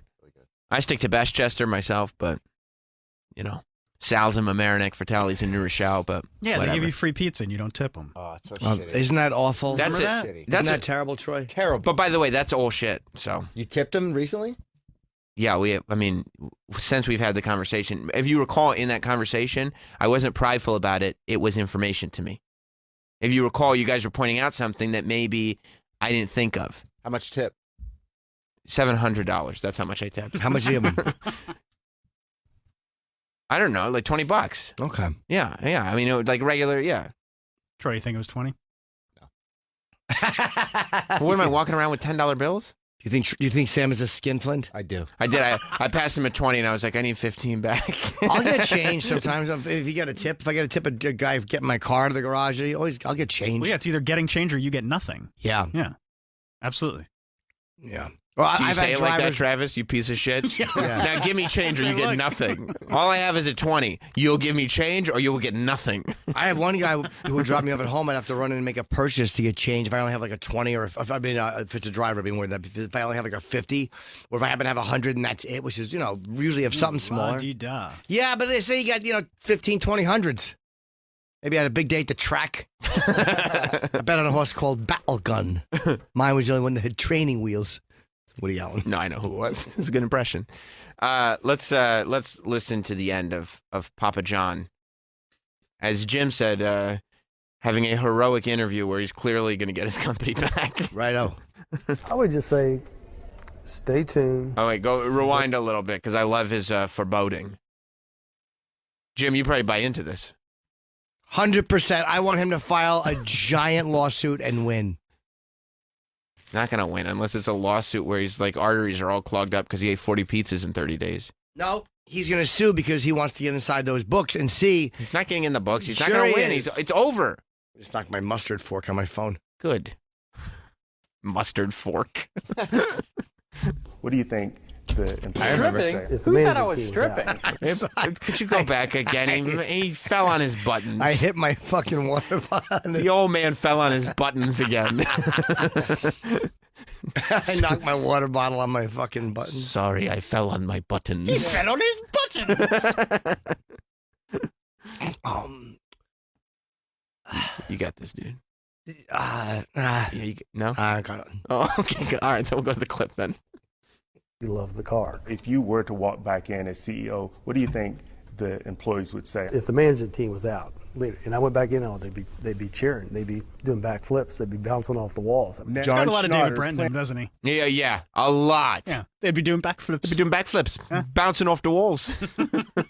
They would not. They'd be bouncing off the windows like this light. Like the employees would throw a party because Papa John is back. Nobody cares. No. By the way, Nobody know who else works should be fired? Who? The fucking sound guy for allowing the mic cord to hang by his cock instead of tucking it behind him. What an abominable crew. You know what? The sound guy. An abominable crew. Yeah. The sound guy probably naively thought, well, they're not going to shoot this so that you could see his whole entire body because then the light would get in the shot and it would look terrible. They're going to shoot it from the belly up. So it's okay if the wire is hanging. Yeah. This local Louisville, Yeah. See, there's still a television station, and you wonder why your local yokels. Well, look what you're doing. That's why you're working in Louisville. Yeah, that's why you're stuck getting the Papa John exclusive. This is the new thing now with news for some reason. What, The Prince- sucking? No, the Prince Andrew interview. They showed the lights, and it's like these. Yeah, but weird- that looked good. Well. Those are professionals. You're These right. are- They do that. Yeah. Haven't they always done that to give Do-do. you a sense of where you are? Yeah, they used to do it on like the 2020 shows. They would show the cameras. The lights give are you- placed correctly. And they show you where. Right, they're not in every They're not close-up. shining right in the camera. The light's not pointing to the lens. They do that for a two-shot. Like when they need a Yes. two-shot, you see the background. So they're not just jump cutting all the time. But again, they're showing you the setting they're in so you can see where they're sitting in relation to each other. But they don't leave the mic wires exposed. What a beautiful job they did in the Prince Andrew interview. That was the BBC. Unbecoming. He's a convicted sex offender. I was being polite. Yes. Let's finish this up. And to share more than just his wealth. I would just say, stay tuned. The day of reckoning will come. The record will be straight. Why not set the record straight now? I mean, what is it about the record that's not straight? Stay tuned. How soon will that happen? Stay tuned. Sooner than later. Ugh. He didn't end strong. got nothing. Basically, the interviewer got frustrated and goes, "Why are we here?" Well, I'm here to set the fucking record straight, and you're giving me stay tuned? Don't go anywhere. We'll be right down. The Jim and Sam Show has played host to a diaspora of guests, from viral stars to porn stars, wrestlers and dirty tricksters, comedians and convicts. But perhaps none has divided the audience as fiercely as our next visitor. Ah, yes, Donald Trump Jr. I was happy that I got to pick his brain a little bit about Epstein and the homicide/suicide, depending on what you believe, the existence of aliens, and somehow I think he blamed both of those things on the liberals. I knew when we booked him that the social media interaction was going to be huge. There were a lot of people that liked the interview and a lot of people that didn't. So I think we got exactly what I thought we were going to get. People think that we shouldn't talk to people that we like or that we've had on the show. I mean, it's silly. I think he's a fun interview, too. And he's always upsets people, which I like. You can hear what all the fuss is about right now as the boys press the president's son on aliens, Epstein, social media, and more. Bringing you the very best of 2019 for Jim, Sam, and Faction Talk 103. I'm Mike Montone. Jim Norton and Sam Roberts, best of the year. Number 23. Donald Trump Jr. How are you? Doing well yourself. Where do you guys walking want me? in. Right there is fine, man. They didn't even tell us you were here. Well, they walked you right in. What's going on, man? Oh, keeping busy. Yeah, I'll bet. It's been a while. We didn't have anyone come up and do anything. They didn't tell us how you were coming in. All of a sudden, you're just here. We figured there'd be security stuff, but there was nothing. Yeah, now that you're the president's son, there was first of all, I don't know if you visited the men's room, but we're pretty sure, and I don't know if you've seen it, Jim, but like a day or two ago. They closed up the hole Sam drilled. I know. It was really a bummer. Yeah. It was so much easier than just using a urinal, right? Yeah. You go right through the wall. They added little rugs under the urinals and citrus smelling like urinal cakes. And we were talking about it, like, why would they just add this all of a sudden?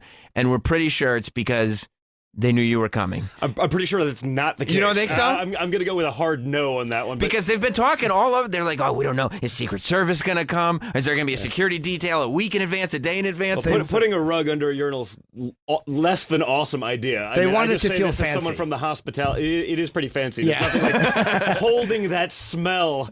Wow. I thought the same thing. I was like, the drips are just going to be there forever. But they said, no, this is an upscale move, Roberts. You wouldn't understand. Go high end. By the way, I got your book yesterday. They sent me a digital copy. I've only read like 50 pages because it was embargoed. Yeah. But it's really funny. Like I was surprised. I laughed out loud on the plane at some of the. It's sarcastic, and every point you make, whether people agree with it or not. Yeah. Some I agree with, some I didn't. It was still funny, and it's like I don't know how anybody is not going to enjoy reading this. Well, listen, I think that's the idea. Is I mean, man, better than anyone, frankly, with sort of today's outrage culture. I mean, your job as a comedian.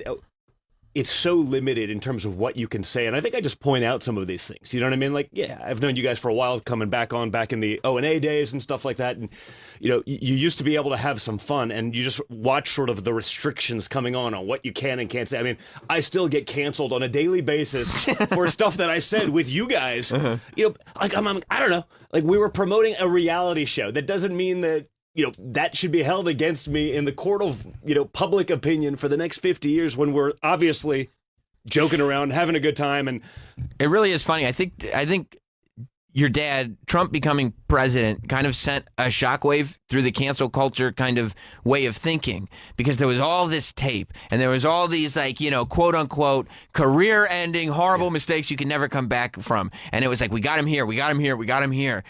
And then when he wins the election, they go, wait, that's not how this is supposed to work. Well, I think it's twofold. I mean, first of all, yes, I think the average guy is sort of sick of this stuff. I mean, Chappelle did a sort of a good job calling it out, recently and some of these things. But like some of his greatest skits, like, I can't even say what they are because, oh my God, you're. And by the way, they were on cable. Yeah. Well, some of his greatest skits, not that long ago, I feel like it wasn't that long ago, early 2000s, whatever, when I was in college, like, were some of the funniest things ever. But like, if you did that today, it'd be over. The opening sketch where he played the Black Klansman, not knowing the dude. The black white supremacist was one of the funniest things I've ever seen in my life. Yeah, and you could never do it now. You could never even contemplate it. And so I think people were sick of it. But more importantly, I think my father also handled, and I say outrage in sort of air quotes. Right. He handled it differently, in that he didn't just go, oh my God, I'm so sorry.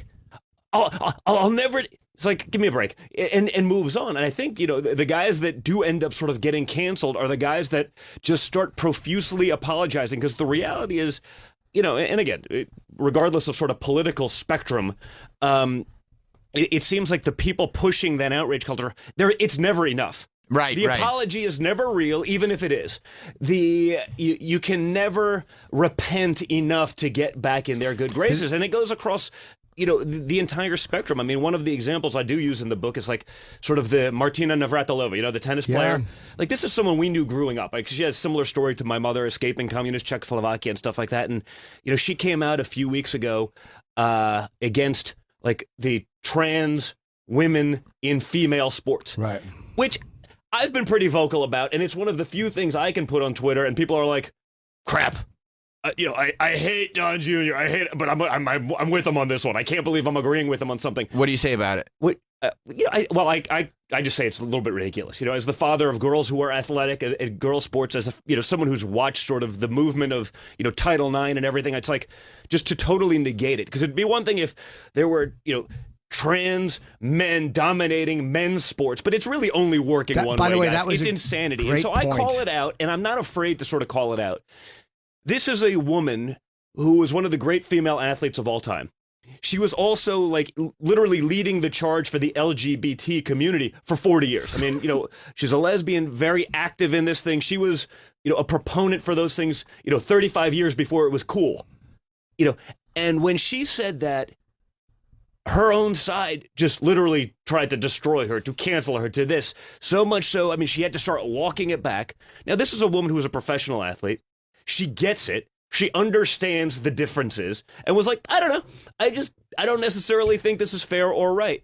And she gets so destroyed that she has to walk it back, jeopardized 40 years of being an activist for these things. And then like 3 weeks later, she has to start coming out and hitting Trump because that's the only way to get back in their good graces. Right. Like, Well, that's it's so insane. The point you made, too, about, because as a fan of the trans community, which I certainly am, but you're right about the athletics because there are no trans men dominating male sports. It's just you're born with male ligaments, male muscle structure, bone structure. You can't. There are compete in biological sports. components. It's not right. It's and in unfair. high school, like there's not even this sort of testosterone requirement. Right. Like it's not right. And again, dude, I'm from New York. I have plenty of gay friends. I could care less. Like I'm like the most live and let live conservative there is. But there are limitations. And that's the point, is that you can never be woke enough. You can never, you can be totally accepting. I mean, I could care less how someone identifies. It makes absolutely no difference to me. For me, happy people are productive people. Productive people move society forward. But it's, well, now we need to take the next chunk. Now we need to take that next bite. Now we got to take it further. And there never seems to be an end. Did you see what President Obama just said about cancel culture? Yeah, and it was really interesting because it's very similar to what you're saying, where you think of Navratilova, and I said it. Who? Martina. You think of close enough. He's obviously a homophobe because you can't get the name right. I mispronounced the name. That's violence. That's not good. True. And Sam, he's you're very in trouble, Sam. This is bad. But he said, you have to understand, there are people who might say something here that doesn't take away from, like you were saying, 40 years. Correct. Of what they were doing. Listen, and I taking it into appreciate. account. The point that he made. I appreciate the point that Ellen made, 2 weeks ago, where it was like, you're going to tell me who I can and can't be friends with? Now I'm not going to say that those people also weren't perhaps people throwing some fuel on the fire throughout the years. I mean, I think we can say that. But that's the point. You can take it to a certain level, but then the culture is to just keep going. I mean, like I said, the goalposts never seem to stop moving to justify whatever it is. So is there a part of you that when you hear Obama say that, you go, oh, this is refreshing. It is. Yeah. I wish it would have probably happened years ago, as opposed to now when we've hit a point where it's crazy. And like I said, I'm from New York City. I have plenty of liberal friends. I have plenty of this. And again, I'll take the political side because it's sort of the nature of my life these days. But I used to be able to argue a lot of their points, and when I see the debates, when I see the liberal debates, I mean, they literally spent more time talking about Donald Trump's Twitter account last time and essentially eliminate the president of the United States, free speech, than they did addressing China. That's a problem, guys. This is, I say this, I travel the country and, because of my hobbies and everything like that, I sort of have a pretty good, understanding of middle America, understanding the full irony that I am still the son of a billionaire from New York City. So I have to say that, today I'm not allowed to have an opinion. I'm certainly not allowed to state that opinion. I can't state it aggressively because that, I would be canceled. But I think we get it. And, I try to talk about it a lot in the book, which is, again, I had a mother that escaped communism. Right. I grew up spending summers with my grandfather, who was a blue-collar electrician from communist Czechoslovakia, in Czechoslovakia. He sort of had that convo with my father and just said, what you have here in this country is incredible. You have to see the other side. And so I've waited in those bread lines that everyone thinks are so wonderful, not so great.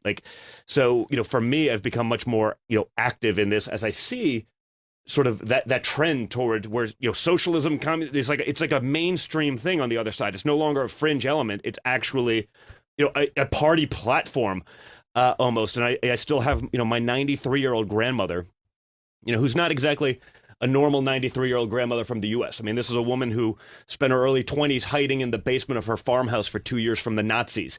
Then lived under communist occupation, and she'll call me and we're having this conversation. She sees CNN, over there in what's now the Czech Republic, because that's all they get. And it's like, Don, you don't understand. Like, it always sounds so good on paper. Everything's great. Everything's for free. Everything's this. You don't and this is a woman, again, who's been through a lot in her life and, has real life experiences. And she's sitting there on the phone in tears for fear, like, of me being her grandchildren and her, living under that system. My kids, her great grandchildren living under that system. Because she's like, been there, We were sold this bill of goods before. It never works that way, and it never stops. But do you think there's a realistic threat that we would ever not be a capitalist country? Listen, I see the attacks. I see it being normalized, and that's, I think, her point, which is it always starts off here. I see. But the slippery slope never seems to stop. When you see sort of the indoctrination in academia from a young age, I mean, I see it with, my kids in school and, what they're being pushed and what they're being taught. And I always said, and when I'm out there even speaking about, that system versus ours, or, I say, what's interesting, the Democrats, they could get some people to talk about some pretty amazing. How come there's not one person? And maybe you know one, Jim, but name one person who's lived under those systems. Meaning, name one person from former, like, Eastern Bloc Europe. One person from today's communist China. Like, bring it closer to home. Like, one person from Venezuela who's like, no, let's bring that shit here. Right. It's always idealizing the free stuff or the idea of free stuff. No one who's actually lived under these systems is here saying, no, we need that here. Well, It's only in theory. If anything, those people are like, no. Like my grandmother, they're saying, go to Southern Florida, speak to some people from Venezuela. Right. Like, that's why they're in Florida, by the way. Correct. No one is fighting to get to Venezuela. The boats only go one way, guys. Right. I wanted to ask you too. Your dad has a very, really a bad relationship with the press, back and forth. Yeah. What do you think was the point of no return for that? Like, what happened where it was like, this is never going to turn around. This is only going to be a fight. Like, even Bush at times had some moments of calmness with them, or this seems like this is never going to change. What do you think was the turning point? Honestly, I think it's just an accumulation, right? When you see, don't forget, the mainstream press gave him a lot of press early on not because they liked him. They gave him a lot of attention because they thought he'd be the easiest one for Hillary to win, to beat. Like, and he supplied great TV and ratings, some good material in yeah. there for sure. But that was the genesis of it, and then you could see sort of just the one-sided attacks. And honestly, the mainstream media has done themselves the biggest disservice. I mean, I talk about it a lot in the book, but I feel like I could write 3 more volumes just every day. I mean, just look at this weekend, right? The Washington Post, right? Democracy dies in darkness. Yeah, bullshit. Al-Baghdadi, the leader of ISIS, a guy that's literally burned journalists alive, a guy that's thrown homosexuals off of buildings, a guy that's killed women Christian missionaries, who's literally led ISIS for decades. He is, and I quote, an austere religious scholar who just liked watching soccer. But a kid like Nick Sandmann, right, who's a 15-year-old kid, the Covington Catholic kid, right? 15-year-old kid. Is he the kid that was yelling at the protest? Is that no. He didn't do anything. No. Oh, yeah, the staring kid. But we're talking about the same kid. He stood there, but he had the audacity of being a white kid who's Christian from Kentucky and a MAGA hat, which is like the holy grail of left wing. Like, we got him. They needed to destroy this kid. So that kid's a quote-unquote homegrown terrorist for standing his ground against a guy getting in his face who's a stolen valor, fake war veteran. Like, that guy's a homegrown terrorist. So it never ends, man. So they're trying so hard to backfill the narrative that they want. And honestly, I think they're doing a disservice. Frankly, I think they're making my job easier. When people are like, well, what's the most compelling thing? I was like, just listen to the other side. Right. Just listen to what they're trying to do. I mean, imagine any reasonable person in this day and age in America or any other time prior to that in this country where they'd be willing to destroy a 15-year-old kid for their political objective. Look at what they did to Kavanaugh, right? I mean, obviously the guy is such a serial rapist that the second he got confirmed, we don't hear about those things anymore. Now you see the women are coming, well, it wasn't really true. Yeah, no shit. It wasn't really true. But the media heard what they wanted to hear. And they just decided to run with it because they don't even have the pretense of being objective anymore. They are just the marketing wing of the Democrat Party. Is that the 24-hour news cycle that all of a sudden they became so clickbaitish and everybody has to get the story first to get it first? But it really does seem like they're not even pretending to not. Like, everyone knows Fox leans conservative and the rest of the press leans. Yeah. People were criticizing when they gave a thing about your father. They said Trump mentions peace or something. The New York Times put the headline. They actually changed the headline because it wasn't anti-Trump enough, and people were threatening to cancel the paper. Well, and that's the point. And I think you're right. I think it has to do with the news cycle. Listen, I don't think it's any secret that mainstream media has been left-leaning, just like academia has been left-leaning for a long time. But they've eliminated the notion of objectivity as a pretense. I mean, honestly, like, just go to yesterday. Like, my father put up the meme of the dog, like, it's literally a joke meme. Yeah. And the New York Times goes, they're fact checking it to see if this was real. I mean, I'm sitting there being like, you can literally see where it was like cut and paste in Photoshop. But they have to go out there and do this to try to be like, oh, we got you. It's like, guys, like, it wasn't serious. I mean, have there been times where, and like, life has obviously changed, and I think that this is why your family situation is so unique, because there have been very few presidents that were such public figures before this. So, like, your dad was on Twitter way before he was president. Your dad was, I mean, this has been something that he's been doing. You were a public figure way before any of this. Like, you've been a public figure your entire adult life. Have there been any tweets that your dad has put out where you're like, Dad, you're the president now. I'm not even saying you're wrong, but maybe we don't tweet this like this anymore. I've never been asked that question, Sam. That's interesting. No, listen. Of course. Yeah. And just like I've gotten the call, like, hey, this is the White House operator. The president would like to speak to you. You're getting a little hot. Really? And it's like, yeah, of course. Your father said that to you about Twitter? Yeah, I'm like, hey, I'm like, this is the one place. Junior. I will take your advice on business. This is the one place. Maybe we're just gonna, it took me 41 years to sort of realize I was probably a lot more like my father than I ever thought. But is it weird when your dad calls you and goes, "Look, you got to slow down on Twitter. You're getting carried away." Yeah, well, without question. But the reality is, all in all, I think he needed to do it because it's the only way to sort of bypass, that filter of the media. Because again, I saw it, during the campaign. I'd go out, in 2016. I was like, I usually did my own thing because, like, honestly, the only place it doesn't make sense for me to be is like wherever he is. He sort of commands a presence. Like, I'm just totally superfluous at that point. It doesn't really add much value. But for some of those things, I'd be there, and then you see the mainstream media headline. It's Donald Trump said this. I go, when? They're like, well, yesterday in Michigan. I go, where? At the rally at XYZ. I'm like, well, I was there. Well, if you take minute number 1 and you take a sentence from here and you take minute number 15, then you add in sort of what he's talking about in minute number 37, and you forget everything else that he spoke about in between and the context. Yeah, he said all of those words, just not with that intention, not in that order. And I mean, I saw it happen so many times that I was like, wow. Like I said, I knew there was bias before. Hey, it's not like we're, immune to controversy. He's had more press in New York than any, any guy before him. Like, we did it with The Apprentice. I mean, hey, just with you guys alone, like, how many times did they try to own me for things I'm saying on, like, literally, a shock jock. It's true. We never thought we'd see you again. We're happy you're back. But the reality, like I said, our approach is different. We don't then just, crawl up into a corner and die, which is what the other side would love you to do. They want to be able to own you and it's over and you have no career. Like, we're like, yeah, I said it, like, congratulations, like, let's do it again. How much of it is business too? Like the NBA reaction to China with the tweet about China and then LeBron backing up going, well, there's consequences to free speech, like when other social issues they don't seem to mind. Yeah. Is there non-reaction and they're backing up? Is it cowardice or is it a smart business move or is it kind of both? It's a combination of both. Like if LeBron said, hey, I'm not going to talk about this because it's all about the money, I'd respect that. Right.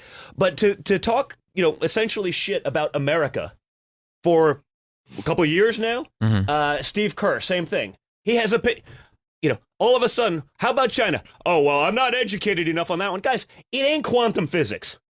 The atrocities of the Chinese regime, whether it be, the Muslim concentration camps, whether it be theft of our people, like, this is not something you need to educate yourselves on that much. You know, I mean, you have no problem talking about in America where you believe that you're appeasing, your base, your audience, you're speaking to, woke culture.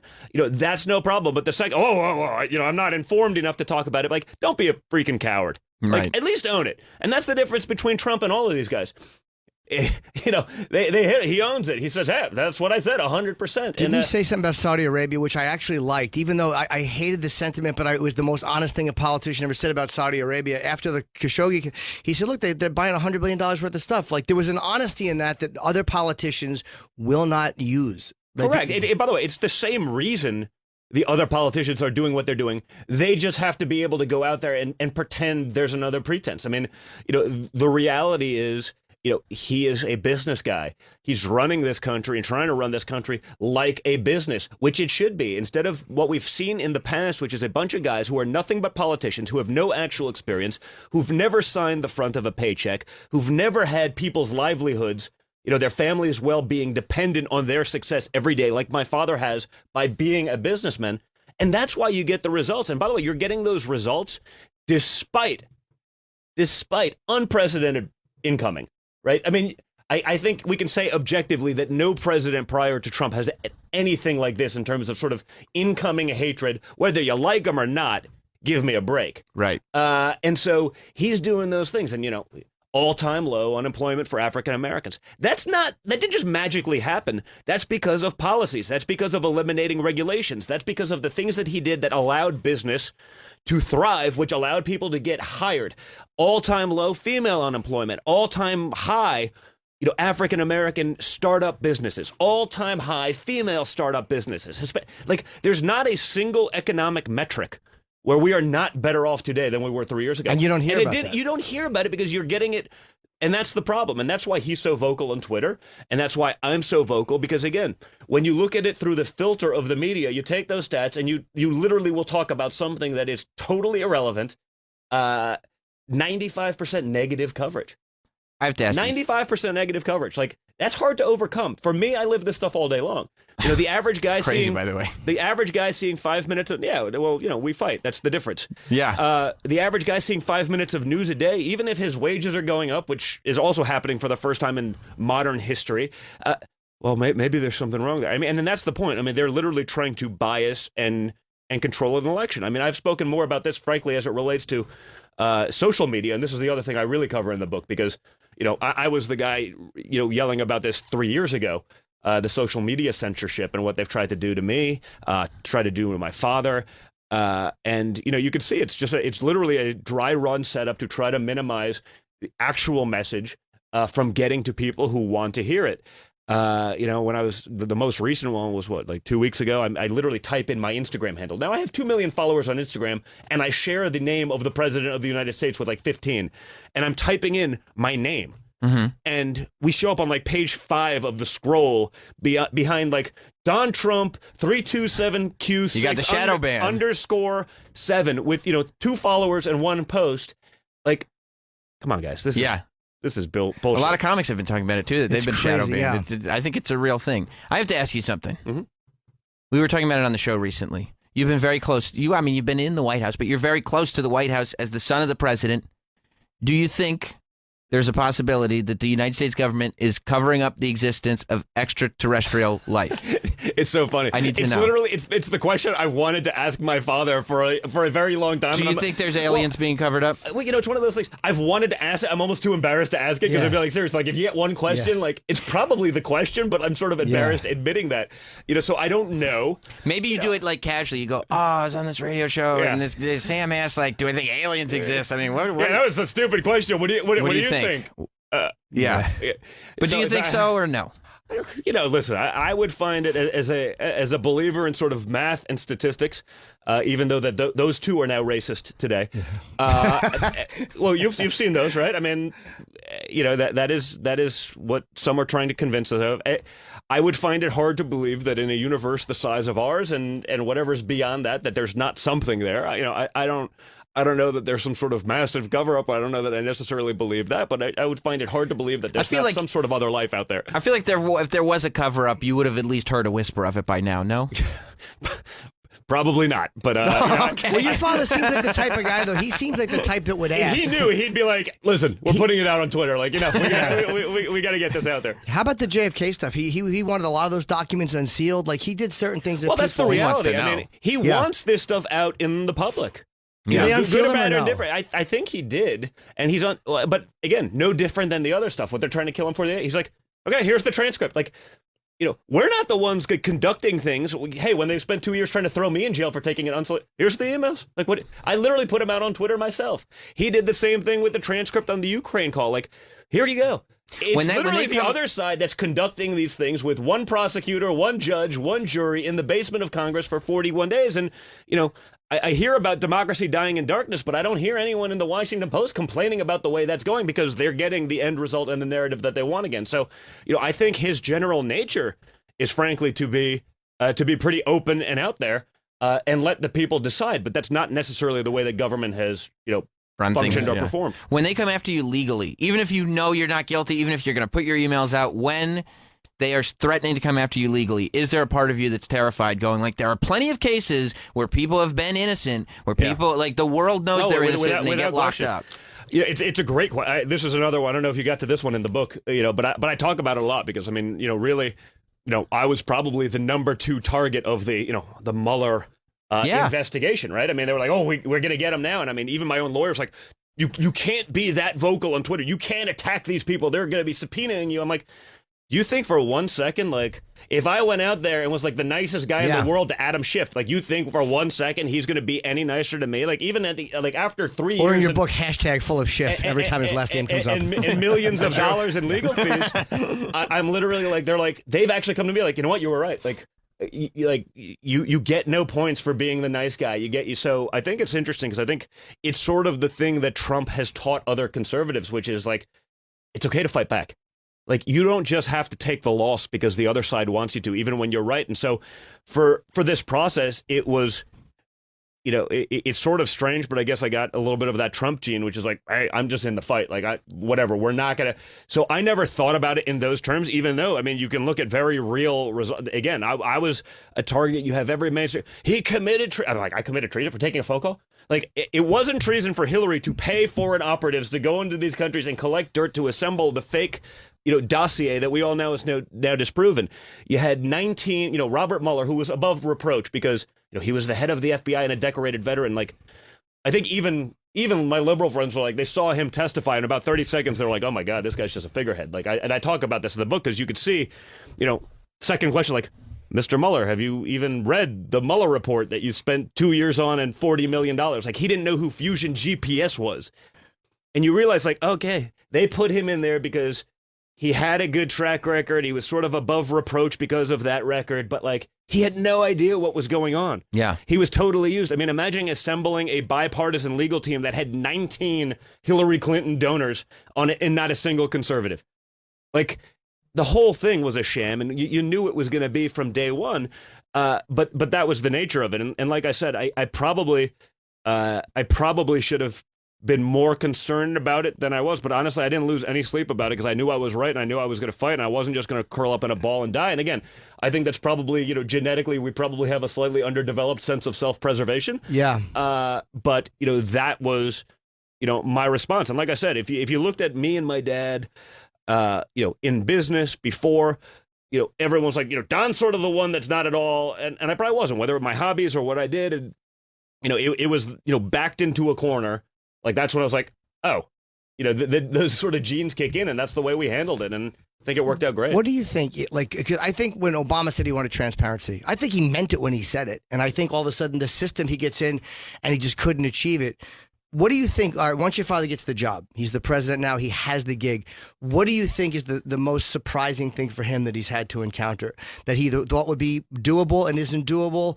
Or what has he encountered that you think has been the most shocking for him? I won't speak for him, but I think my opinion, looking as an outsider, is sort of the amount of people who want to work in administration only to try to be subversive to it. You know what I mean? Like, if the way I sort of look at it and what I've said, I probably cover this in the book a little bit, which is, if you weren't a conspiracy theorist, sort of like, believer in the deep state prior to 2016, I probably understand that. If you're not now, you're a freaking moron. Well, speaking of conspiracy does that make theory, sense? yeah. Do you, number one, do you believe there is a fake Melania? And number two, have you met her? Not to my knowledge. If it's a fake Melania, it's a very good it's a very good representation. But that was the whole thing. It's, you see the article. Melania is being held captive. And I'm like, I don't know. I mean, this is the crap that we're dealing. Obama didn't get headlines like that. There was no never accusations of fake Michelle. It was always Camelot. It was regardless of whatever it is and whatever the truth is. Like there was never. The media went from literally being a cheerleader where even bad things were perfect to exactly the opposite. And I think people do see the hypocrisy. I mean, I think you can still be, left wing and be like, okay, regardless of this, I mean, I see regular people around the country. They're like, listen, I may not necessarily love everything, but like, let him do his job. Mm-hmm. And when you see, again, the results, and especially the result relative to the incoming, it's sort of outstanding. I mean, like imagine they could just, the other side, work with them a little bit, get USMCA passed, right? The renegotiation of NAFTA. NAFTA has done nothing but send American jobs abroad. It's literally allowed us to be, our only real export has been the American dream. He managed to negotiate that again. People said it was impossible. It's been sitting on her desk for 9 months. She won't bring it up because she knows even her people would have to vote for it. So it's that sort of that mentality is, hey, it's good for America. It's good for our constituency. It's good for everyone, but we can't give Donald Trump even a partial win right, we can't. On this thing. So we would rather watch Americans suffer than do something that's good for them because it hurts Trump. And I mean, it's that sort of mentality for me as an American. It's disgusting, and it pisses me off. Can you explain George and Kellyanne Conway to me? I don't understand how they fuck. I respect the fact that your father's kept her on, but her husband I find hateable just because like this is your wife and you're. Does she on some level agree with him? How do they stay married? No, I don't understand it. I don't think so. But, listen, I'm not going to opine on people's individual relationships. But again, imagine the husband of a high-ranking, left-leaning official was doing that. They'd destroy him. Right. This would be the sex. He's bitter. He didn't get a job in the administration that he wanted. She did. She's now the rock star that's out there, doing a good job. And he's pissed. But, like, where are the feminists attacking him? No. Well, he's attacking Trump, so he gets a total pass on the fact that he's making it really tough for her to be able to do her actual job that she signed on for. This is a grown woman that's deciding to do this, and she's good at it. So again, it's one of those things like, now this guy's the hero because he's part of the resistance. I mean, give me a break. Right. I can't believe it when I see it. Like whether or not they James Carville and his wife, they both are opposite ends of the spectrum. There's a liberal and a Republican. When they're publicly, and he's so publicly against the man that her job is to publicly support. I mean, we talk about it all the time. It's the craziest thing I've ever seen. Yeah, no, I'm with you on that one. When do you think? Because you talk about speech, and this book is again, it's what I've read of it. It's very funny, and it's even stuff I didn't agree with. I like you. You back up your points very well, so I know exactly why he feels the way he feels. So even if you don't agree with it, you should still. It's a fun book to read, and you'll enjoy it. When did speech get away from? Even George Carlin said this in an interview. He said the censorship is coming from college campuses. He's like, I hate to say it, man. When did the left lose their kind of grasp on speech being free, and that became then a conservative strong point? I don't know, but it's been going on for a while. And like I said, it's a slippery slope. And I think just, Trump is just like the accelerant to all of that. Because again, I will go out there. Like my father said in 16, he's got to be the president for all Americans, not just the ones that, he may politically agree with. And so, I mean, even for me, when I go out there, I'll go speak on college campuses. I'll go do this. And I can assure you, there's nothing quite so intolerant as a leftist who's preaching tolerance. You can have, whether it's the Martina thing, whether it's you can be with someone literally 99% of the way, but if you're not that last 1%, you get no credit for any of it. And so, it's been a slippery slope for a while. I mean, again, I went to an Ivy League school. I'm from New York City. I have plenty of friends that are from the left side. I used to be able to put myself in their shoes. And I think hopefully that comes across in the book, which is we can have dialogue. you don't have to agree to be able to have a respectful conversation. I mean, I used to be able to put myself in a lot of those, left-leaning positions and argue them almost for sport. I may not necessarily agree with them, but to do that, you're not even allowed to have those conversations now. You're not allowed to, give someone a platform to speak their, other views. I spoke on a college campus a few weeks ago. I mean, actually, I didn't know whether to be upset or impressed. There was, a young lady in the back that literally went like, 45 minutes straight. Like she didn't come out. No, I was like, I got to hire this person. Yeah. Like, if you could channel that energy into something productive, not like underwater basket weaving, whatever they're learning in college these days. And like, that hate can be a powerful motivator. Like, we could do something with this, but she's clearly good at what she does. Yes. Yeah, I'm not sure what that is. I'm not sure how long-form screaming. I'm not sure how to monetize that or to pay off your college debt. Right. I'm trying to figure that one out. But like, how good are your opinions, and your beliefs if you're not even willing to let other people hear an alternate viewpoint?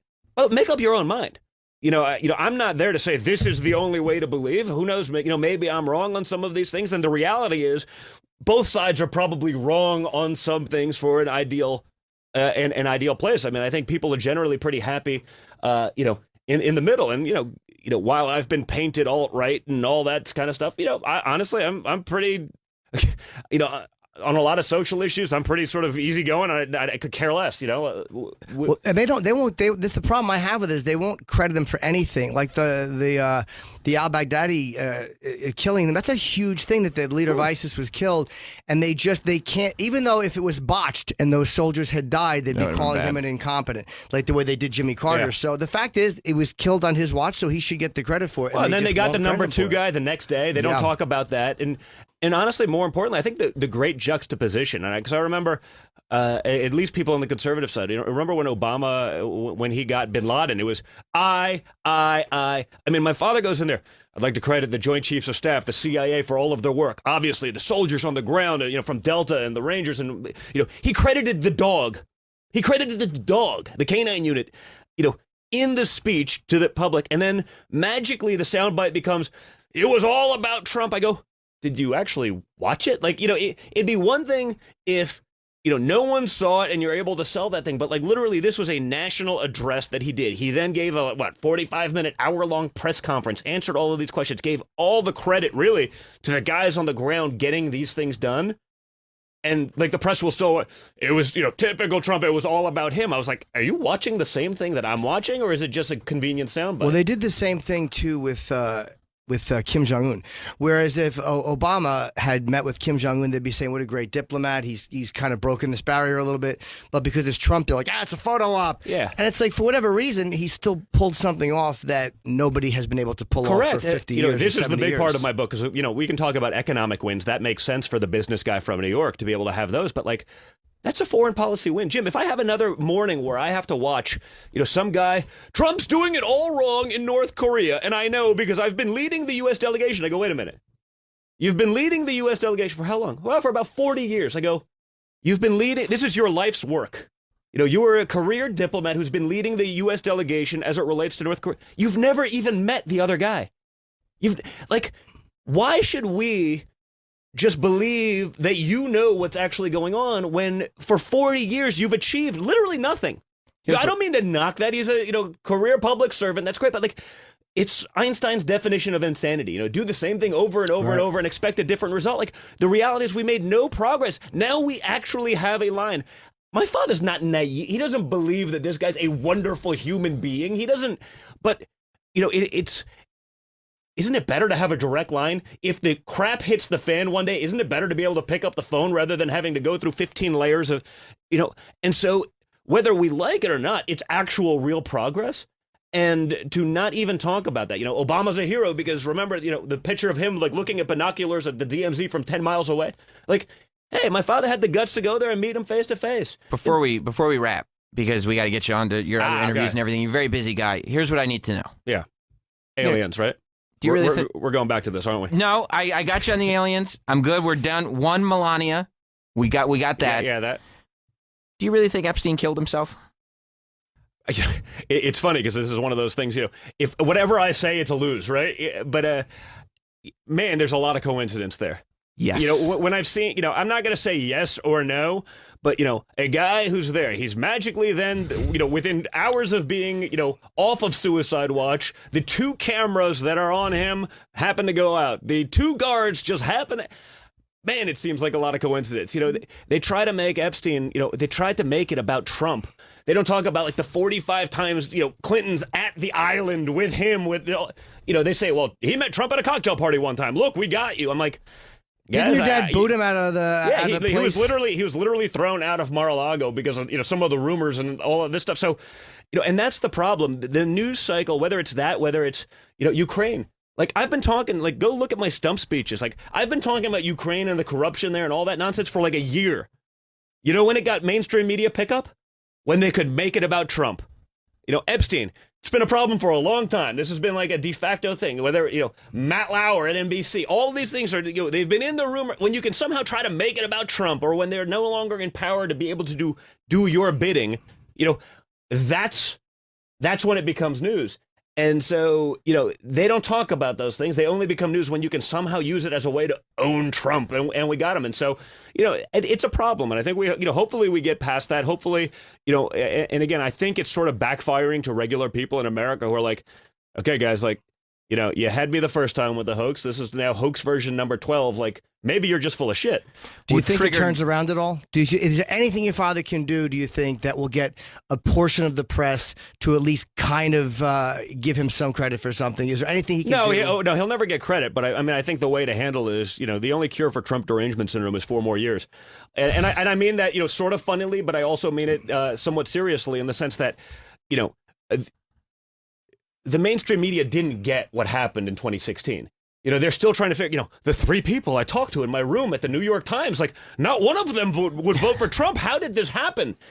You know, they still don't get, you know, that mainstream America is, you know, sick of sort of being left behind, that, you know, they're sick of being, you know, pandered to, but never actually delivered for. And, you know, I think that's continuing because, you know, again, I see that.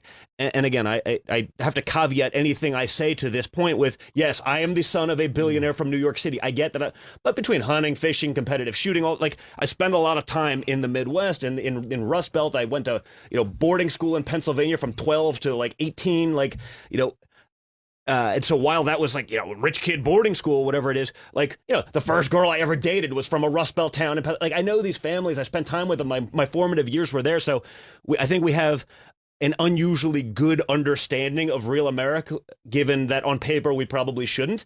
And, you know, honestly, I think those people are sick of it. And, you know, I think that shows and will continue. But again, we're not in a fair fight, you know, between mainstream media, between the messaging that's out there, between pop culture and Hollywood. I mean, it's not that easy to get the message down through those people. By any other standard, 2020 should be over by now, but it's not because we're not in a fair fight. We're in an uphill battle. So, you know, we'll see what happens. But I think it would be one of the great messages to actually getting back some sort of sense of normalcy, which is like, you guys got to stop this nonsense. And the book is called Triggered, and it's really good, man. Again, I wish I would have gotten it a few days ago because the 50 pages I read on the plane were great. It's out for everybody on Tuesday, by the way, November 5th. This Tuesday, yeah. And it's available for pre-sale now. It's Amazon. It's on Amazon, so you can get it. And you know, I think there'd be nothing funnier than triggering the left to bringing it to number. I just want it to be number 1, just so I can, just so I can laugh, because you know that would drive them nuts. We'll be right back with more of Jim and Sam Best of the Year. Number 22. Montone. Both were reporting on Sopranos Con.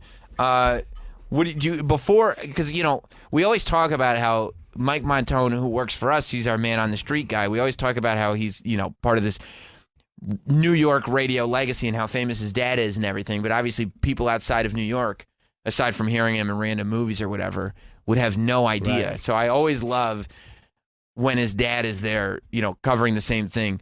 Before we hear our coverage of Sopranos Con, do you want to hear what Mike's dad did? I do. Okay. Because it's probably the same thing, so we're going to be repeating ourselves. Right. Yeah, exactly. It'll probably be right around the same lines. No, this is from an episode of The Sopranos. Go to... Okay, I only have 2, so that's what I was... 7A. Wins Soprano Con.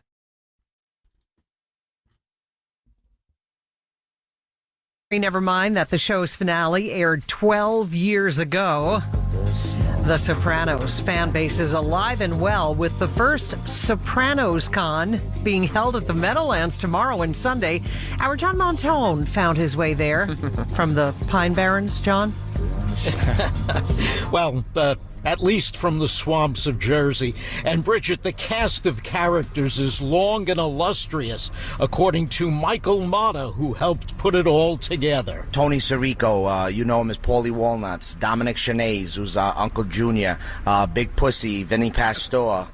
Poor Big Pussy, his bloated body still at the bottom of Newark Bay. And Federico Castelluccio, who played Furio, Tony's enforcer, recalls the boss ordering him to get rid of Richie April's body and Richie's big shiny Cadillac. Fury's looking at the keys and he's like Cadillac Managella Marine. It means he's more worried and more upset about throwing away this Cadillac than getting rid of the body. And of course there'll be plenty of Sopranos style food because, as Tony liked to say, I could eat. John Montone 10-10 wins in the Meadowlands. The weirdest part of that was hearing Furio not talking his Italian accent. It's so weird. When What a great actor. Yeah, when you just hear how not Italian accented he is at all. You got a bee on your hat. It's one of the best scenes. Isn't it great? A bee on your hat. Just walks him into the pond. Yeah. So, Mike, that was your dad covering. Yes, it was. For 10-10 wins here in New York. You also... I did. We're at Sopranos Rob and Con. I did go to Sopranos Con, yes. Yeah, well, I'm anxious to hear you. Did we repeat a little bit? Did we take any of your steam with your dad's report? I mean, Furio does make a brief appearance, so there's that. Okay, so luckily, every time Mike goes out on the street, we do it on video. Yep. And that's an added benefit to those with the SiriusXM app. You can watch these whole things. But Mike, it would appear that you are dressed as the Godfather. Yeah, it looks like you got a bow tie. It's like a bit of a poor man's tuxedo, but a tuxedo nonetheless. Amazon.com. Yeah, that's okay. You are holding a cat, much like Marlon Brando was able to pet in the Godfather movie. I am the Godfather. Your hair is slicked back. Do you have a little stuff puffed in your cheeks? I did. I threw some cotton balls in there. Cotton balls in the cheeks. And as you know, since you're the Godfather and everything, you're standing in front of a picture of Tony Soprano. Yes, nice big mural. Now, did anybody comment on the fact that you might have been confusing characters? Or surprisingly few. Like a few people walking around, they were like, "Hey, it's the Godfather," but other than that, it went almost completely unmentioned. Like this is just, of course, you would show up to Sopranos Con dressed as the Godfather. Yeah, absolutely. Okay, it almost seems offensive, but I guess nobody there found it offensive. No, they was just kind of like, "Oh yeah, he's dressed like that." That's the Godfather. Yeah. Okay, good. All right. Well, you want to hear some of this? Yeah. Okay. Well, after a morning of whacking off at home, it's time to get whacked out at Sopranos Con. And to avoid drawing suspicion from the mob that descended upon the Meadowlands Exposition Center, I've come dressed as one of their own. Kind of disappeared on us. Pause for a second. Oh my God! Mike dressed up in a terrible Godfather outfit is holding now the cat. Of course, he's holding the cat. Is now interviewing somebody in an equally terrible Furio outfit. What an awful Furio! He's got a very cheap-looking Furio shirt on, like The Rock's $500 shirts. It looks like a Revolutionary War era powdered wig on it. Yeah, that's really like he just spray painted black to get the Furio ponytail. But you know, Mike, it is one favorite of this show when you talk to people in costumes and you expect them to maintain the character. Oh, absolutely. Yeah. There for a while. You want to let us know what happened? I had to go back home. My mother was very ill. I had to go back home and see my mother. Yeah. Yes. It didn't have anything to do with your feelings for a certain lady? I don't know what the fuck you're talking about, actually. I have no idea. Who? She used to make you coffee and you'd bring her pastries? Manaj, we are good friends. It's no big deal. And so we got a big Mets fan here. That was Furio talking about Carmela. Yeah, really good. I thought it was him. Yeah, it's like being there.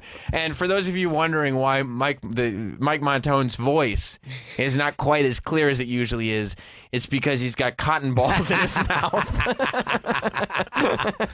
Because he wants to look like the Godfather.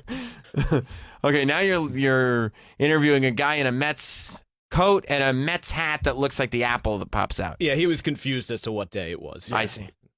Very, very big Mets fan. Yeah, long suffering like myself. I don't know if it's really that much suffering. It's fun. I don't have to go out there and play, so it's not really like. Do you have a favorite character? That's a good question. I like Phil Leotardo. Do you have a favorite Phil Leotardo moment? Probably the one where where he does a speech about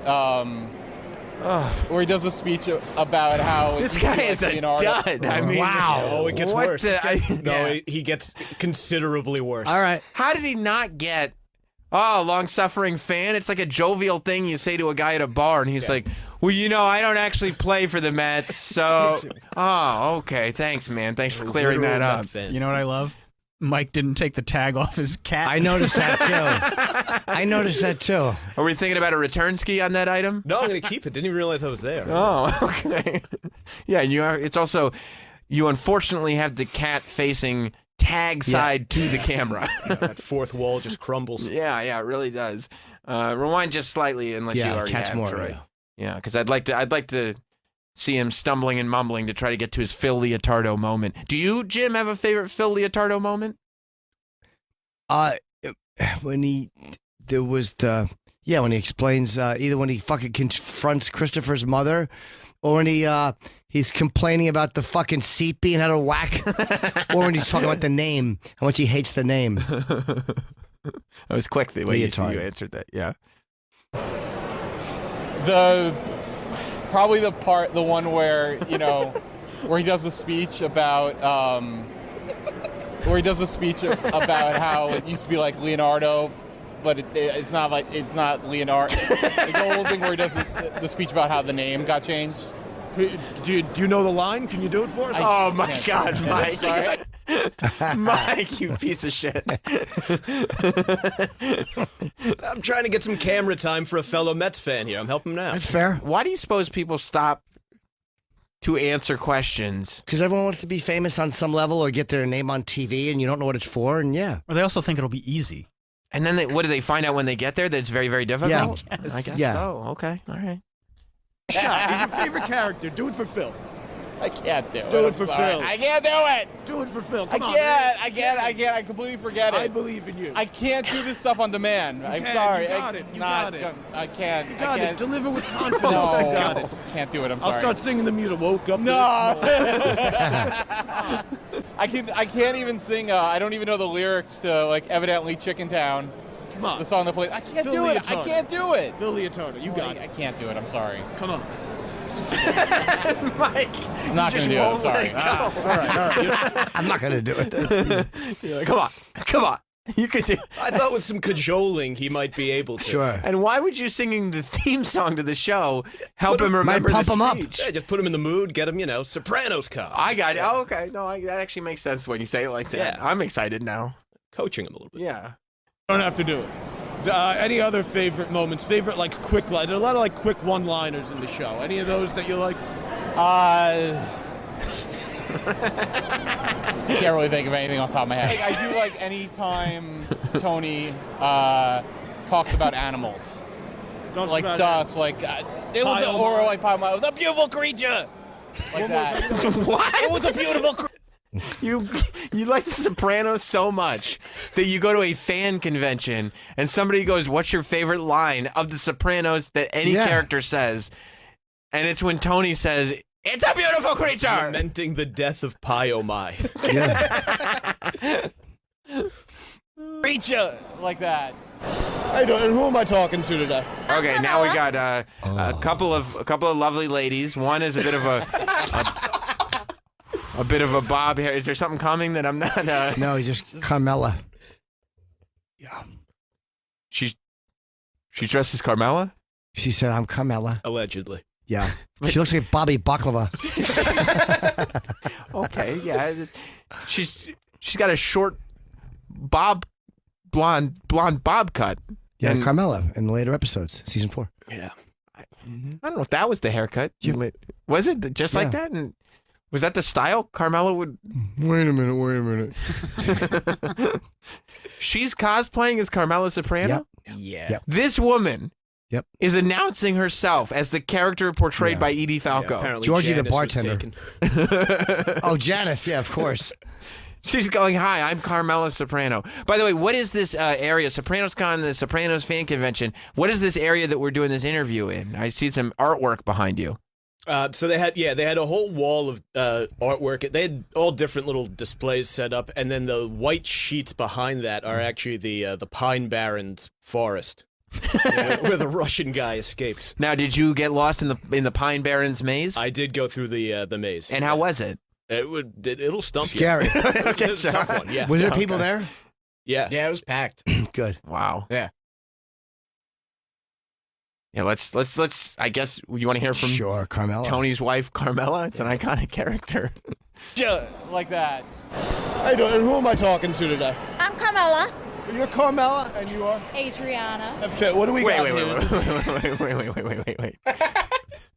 Carmela and Aid out for a nice afternoon together. Nice Saturday afternoon. Adriana, that's Christopher Moltisanti's girlfriend? Yes. Like an incredibly attractive woman. She looked better at the end of season 5 than she does now.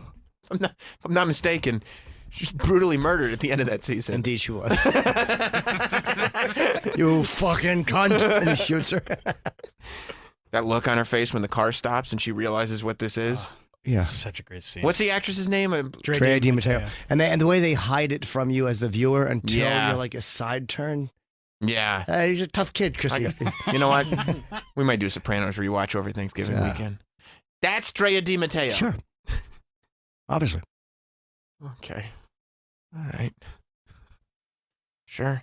Yeah. It's not Bobby's kids. It's Drea. Okay. All right. Okay.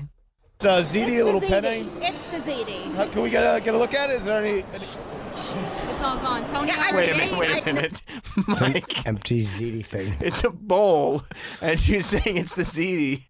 You knew it was empty, and that if she showed you what was inside, it would spoil her outfit. Yeah, it really made her look like a fool. And you said, can we get a look at the inside? Yeah. But it would spoil the outfit if you I did wanted that. to see if there was some ziti in there. There wasn't. I wanted to check her dedication to costume. There was no ziti. She's walking around with an empty bowl with tinfoil on top. And who would look at that wig and go, Carmela Soprano? An empty ziti, boy. I'm surprised her tits aren't in there. Like, this isn't Succession Con. Oh, that'd be great. If you did interviews at Succession Con as all the different characters, how would you end every interview? Yeah, I'm gonna go jerk off on the window. You wouldn't tell them to leave in a certain inimitable way? No. All right, don't do the line. Hey, then. Shiv, what are you doing here? Fuck off! You can't watch it. No, I don't recommend it to anybody anymore. I recommend it to everybody. No, Enjoy. Jim has officially ruined the show for everybody. done. It's over. Yeah. All right, well then let's get back to Edie Falco and Drea See, Di if she had Matteo. said, like, there's no fucking ZD, at least I would have been like... That's a line. I mean, it wasn't Carmela's line. No, but at least, like, it's she'd a be line. going along with a bit. She, you ate it. Tony ate the ziti. Did he? Yeah, Mike the Godfather just said, can we see the ZD? And she embarrassingly said that, no, it's gone. She was defeated. Yeah. We're starting the interview off with a very defeated tone. Yeah, she's a no ziti having fool. She makes up for it. Her improv skills are very good. Oh, no. Hope it's better than her wig shopping skills. Oh, considerably. Oh, I dumped it because Father Antitola is an unappreciative, never mind. He is such a schnorrer, isn't he? He is a schnorrer. I'm Tony. I've just walked in. I have perfume and lipstick all over my collar. Give it to me. Where the hell have you been? What have you been doing? I can't believe this. Go back. What have you been doing? What have you been doing? Is there anything more telling than with incompetent improv than one little word misstep? What have you been doing? That is when you know immediately, like, oh no, what have you been doing? Oh no. Can we get a look at it? Is there any... Empty. Tony already ate it. No, I dumped it because Father Antitola is an unappreciative. It's Antotola. Not Antitola. Did she get it wrong? No, yes. They were from like Kansas or something. Father Antitola. Did they not get The Sopranos there? I hated Father Antitola. I think they flew. They said they came in just for this. Oh my God. Yeah. Carm, your ZD is to die for. Did you have to cosplay to get in? Nope. So they could have just said we're just two people who don't look like any characters on The Sopranos. Yeah. Yeah. Okay. Yeah. That's... Who are we? We're a couple of moose who wandered into Eden. So when they come to you and they go, did you know before you started filming they're supposed to be Carmela and Adriana? Well, I think it's evident by looking at it. Yeah, it is. I You're agree. right, Mike. I didn't You're going realize to spoil her improv here. I want to hear her improv. I apologize, Jim. It's You're very right good. about that. Good stuff. It's a schnorrer, isn't he? He is a schnorrer. I'm Tony. I've just walked in. I have perfume and lipstick all over my collar. Give it to me. Where the hell have you been? What have you been doing? I can't believe this. What have you been doing? What have you been doing? Oh, poor woman. I'm sure it gets better. Oh, that's fantastic. I was out with Sil and Pussy. What? Oh, for God's sakes, Tony. It's always the same damn thing. It was work. I work late. Yeah, I can imagine what you were working on. I work hard to put a roof over your head and ZD in Hey, the Mike, refrigerator. did you think for a second that maybe you would give these poor women an out and not continue the improv exercise as long as you're going? That maybe when you go, I was work, and she goes, oh, yeah, well, I could just guess what you were working on. That was the out. Maybe clearly she had nothing left, and that maybe the exercise should not continue? Oh, I thought she was doing a great job. I was trying to yes-and her to keep going. Okay, fair enough. All right, maybe we should rewind a little bit? Sure. Okay. Do you think that it should keep going? Oh, yeah. What have you been doing? I was out with Sil and Pussy. What? Oh, for God's sakes, Tony. It's always the same damn thing. It was work. I work late. Yeah, I can imagine what you were working on. I work hard to put a roof over your head and ZD in that refrigerator. Well, and you have no trouble eating that ziti and taking up all the space under the roof as well. Well, I pay for it. And I am not your servant. I'm not here to You take British care now? of you. Can I ask, how's the You pointed irritable out that the accent started slipping. Yes, it did. Yeah, it did. It did. bowel syndrome cleared up at all? You know, I don't really want to talk about that on camera. It's pretty embarrassing. So it's still a problem? No, I don't know what you're talking about. Things are still gurgling a little bit down there? No. Mike I've never has had this, he has this, and I don't even think this is a put on. Mike has this really creepy look where he's asking, obviously, the character Adriana about Shit the questions. irritable bowel syndrome. But he's looking at this woman, dead in her eyes, going like, so you're saying it's still a problem? He's got his eyebrows raised like he wants to know. Tell me about your irritable bowel syndrome. Yeah, still taking Tell me. big shits. Hey, my stinky Valentine. What a rotten line that was. My stinky Valentine. Not a nice man, Christopher. Oh, what a cunt Chris he is a was. bad guy. He was a real piece of shit. It's just a hunk of garbage. And every moment on that series where you thought finally Hateable. some redemption, Yep. he's just as big a piece of shit as he always was. God damn good, though. Great. Gurgle in my life. Is it you Paulie Walnuts? Is that what I see going on with Paulie Walnuts here. Feel free to stay in character the entire time, then, Mr. Galtieri. What brings you to Sopranos Con? Sopranos Con, this is my home. This is New Jersey. It's the Meadowlands. This is where I belong. This is where you belong. This is where I belong. I buried some bodies out here. You buried some How many bodies you got out here? At this point, it's around 400. Around 400. Wait. Did Paulie Walnuts just confess to you on camera that he had murdered 400 people in New Jersey alone? Yeah, buried them all in the Meadowlands. And he's dressed like all in the Meadowlands. He's dressed like a Dick Tracy villain. Yeah. He couldn't look anything less like Paulie Walnuts. No. I'm very, very surprised that you got that correct. He is the most prolific murderer in American history. 400 kills, all buried in the Meadowlands. Right underneath the Continental Arena. Wow. Wow. Just that literally is the foundation. That's amazing. So it's good that you gave him the information that feel free to stay in character the entire time. Yeah. That's helpful. Where do you find the time? You know, it's a very, very little sleep. But I can't go too much more into it. I got pending cases. You got People pending are here. cases. I saw someone with an FBI suit. Oh, there's no room they're for not even that. hiding. Yeah. They got balls. In plain These sight. cocksuckers got balls. Yeah, they showed up. They were at my daughter's wedding taking pictures of cars out in the parking lot. I didn't appreciate that. Is that a reference to the Very Godfather? incorrect reference. Just not related. Oh, him again. Yeah. Okay, now we're back to the Mets fan who cannot improv a Sopranos line to save his life. Are you more of a Vito or more of a security guard? More of a Vito or more of a security guard? He can't do anything. Probably more of a Vito. All right. Vito, I guess. You're more of a Vito? Okay. Fuck, I'll be Vito. Take him one for the team. You know? I'll take a shot in the That's mouth. friendship. How long have you Did you guys say been I'll take a pals? shot in the mouth? Good for him. 21 years? 21, maybe more, yeah. Oh, well then you... Yeah, It after a happens. while you share everything. It's like family. Yeah. Even seed. I'd probably say the security guard because I'm definitely not sucking dick. All right. Well, I'm not Vito whatsoever, but I guess I'd be. Oh, that's. The guy get confused. So this guy's clearly, he's one of the like, well, I don't do any of that stuff.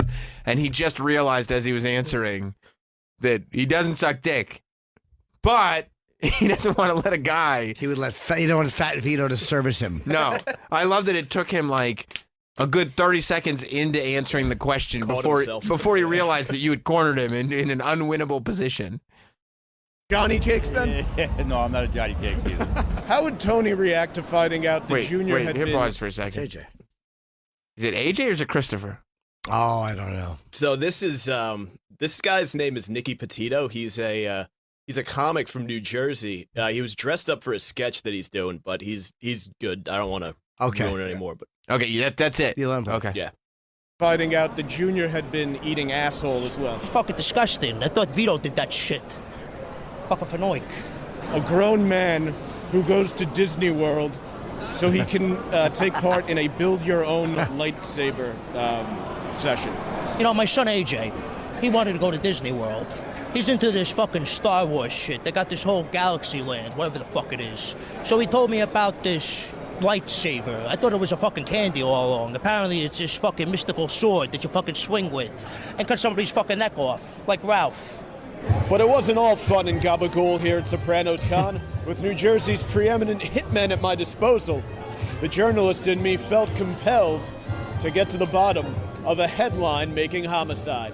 If you, Furio, were given the contract You're back to the worst Furio I've ever seen, with the bad shirt and the even worse wig. You think he looks like Furio? No, I don't. Like if that's your no offense to this gentleman, but if that's your body type, like if that's what you were given by God, why pick Furio? Why Furio? You know, maybe like maybe Sil. Probably could have pulled off Sil. He really likes Furio. Yeah. Furio's a tall, in shape, long-haired, attractive man. Yeah, he is. I get why people love Furio. Hard one to pull off, though. I think he's more of a Sil, personally. Did he still have his ponytail, Federico, in real life? He had long hair. Okay. Execute Jeffrey Epstein in his jail cell. How would you go about doing it?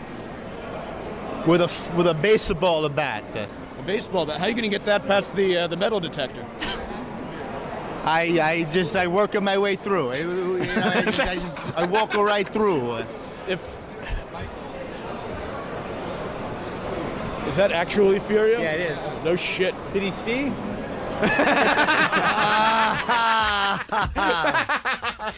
So Furio, the actor who played Furio, walks by them. We just see the back of his head, and you just see this happy guy dressed up as Furio going, "Did he see?" Totally breaks character. Of course he does. And I guess it seems like the answer is no, because Furio is not even bothering to look back. We'll find out. Oh, okay, good. I would love to have showed up there and just been there and signed. And they'll be like, "Who are you?" And I'll be like, I was Jeff in season 4. Just make up a character. I was Aiden's cousin. Oh, yeah. Aiden's cousin, Jeff. Just signing people's box sets, ruining them. Right, like accidentally signing over Gandolfini's signature. Aiden's cousin Jeff ruined my box set. You could have asked him. I want him to see this. He didn't see it. That's okay. So let's get back to Mr. he just drops character because he's disappointed. 100%. Because Furio didn't see his bad Furio costume. What do you think? To see this? Like, what do you think the real Furio would have said? Hey, it's a me. I think he would have been pretty impressed. Sure. Hey, He that's got the shirt down, the hair. Yeah. That's the character I portrayed on the show. I'm glad I showed up today. It's Jim and Sam's Best of the Year Countdown. Don't go anywhere. We'll be right back.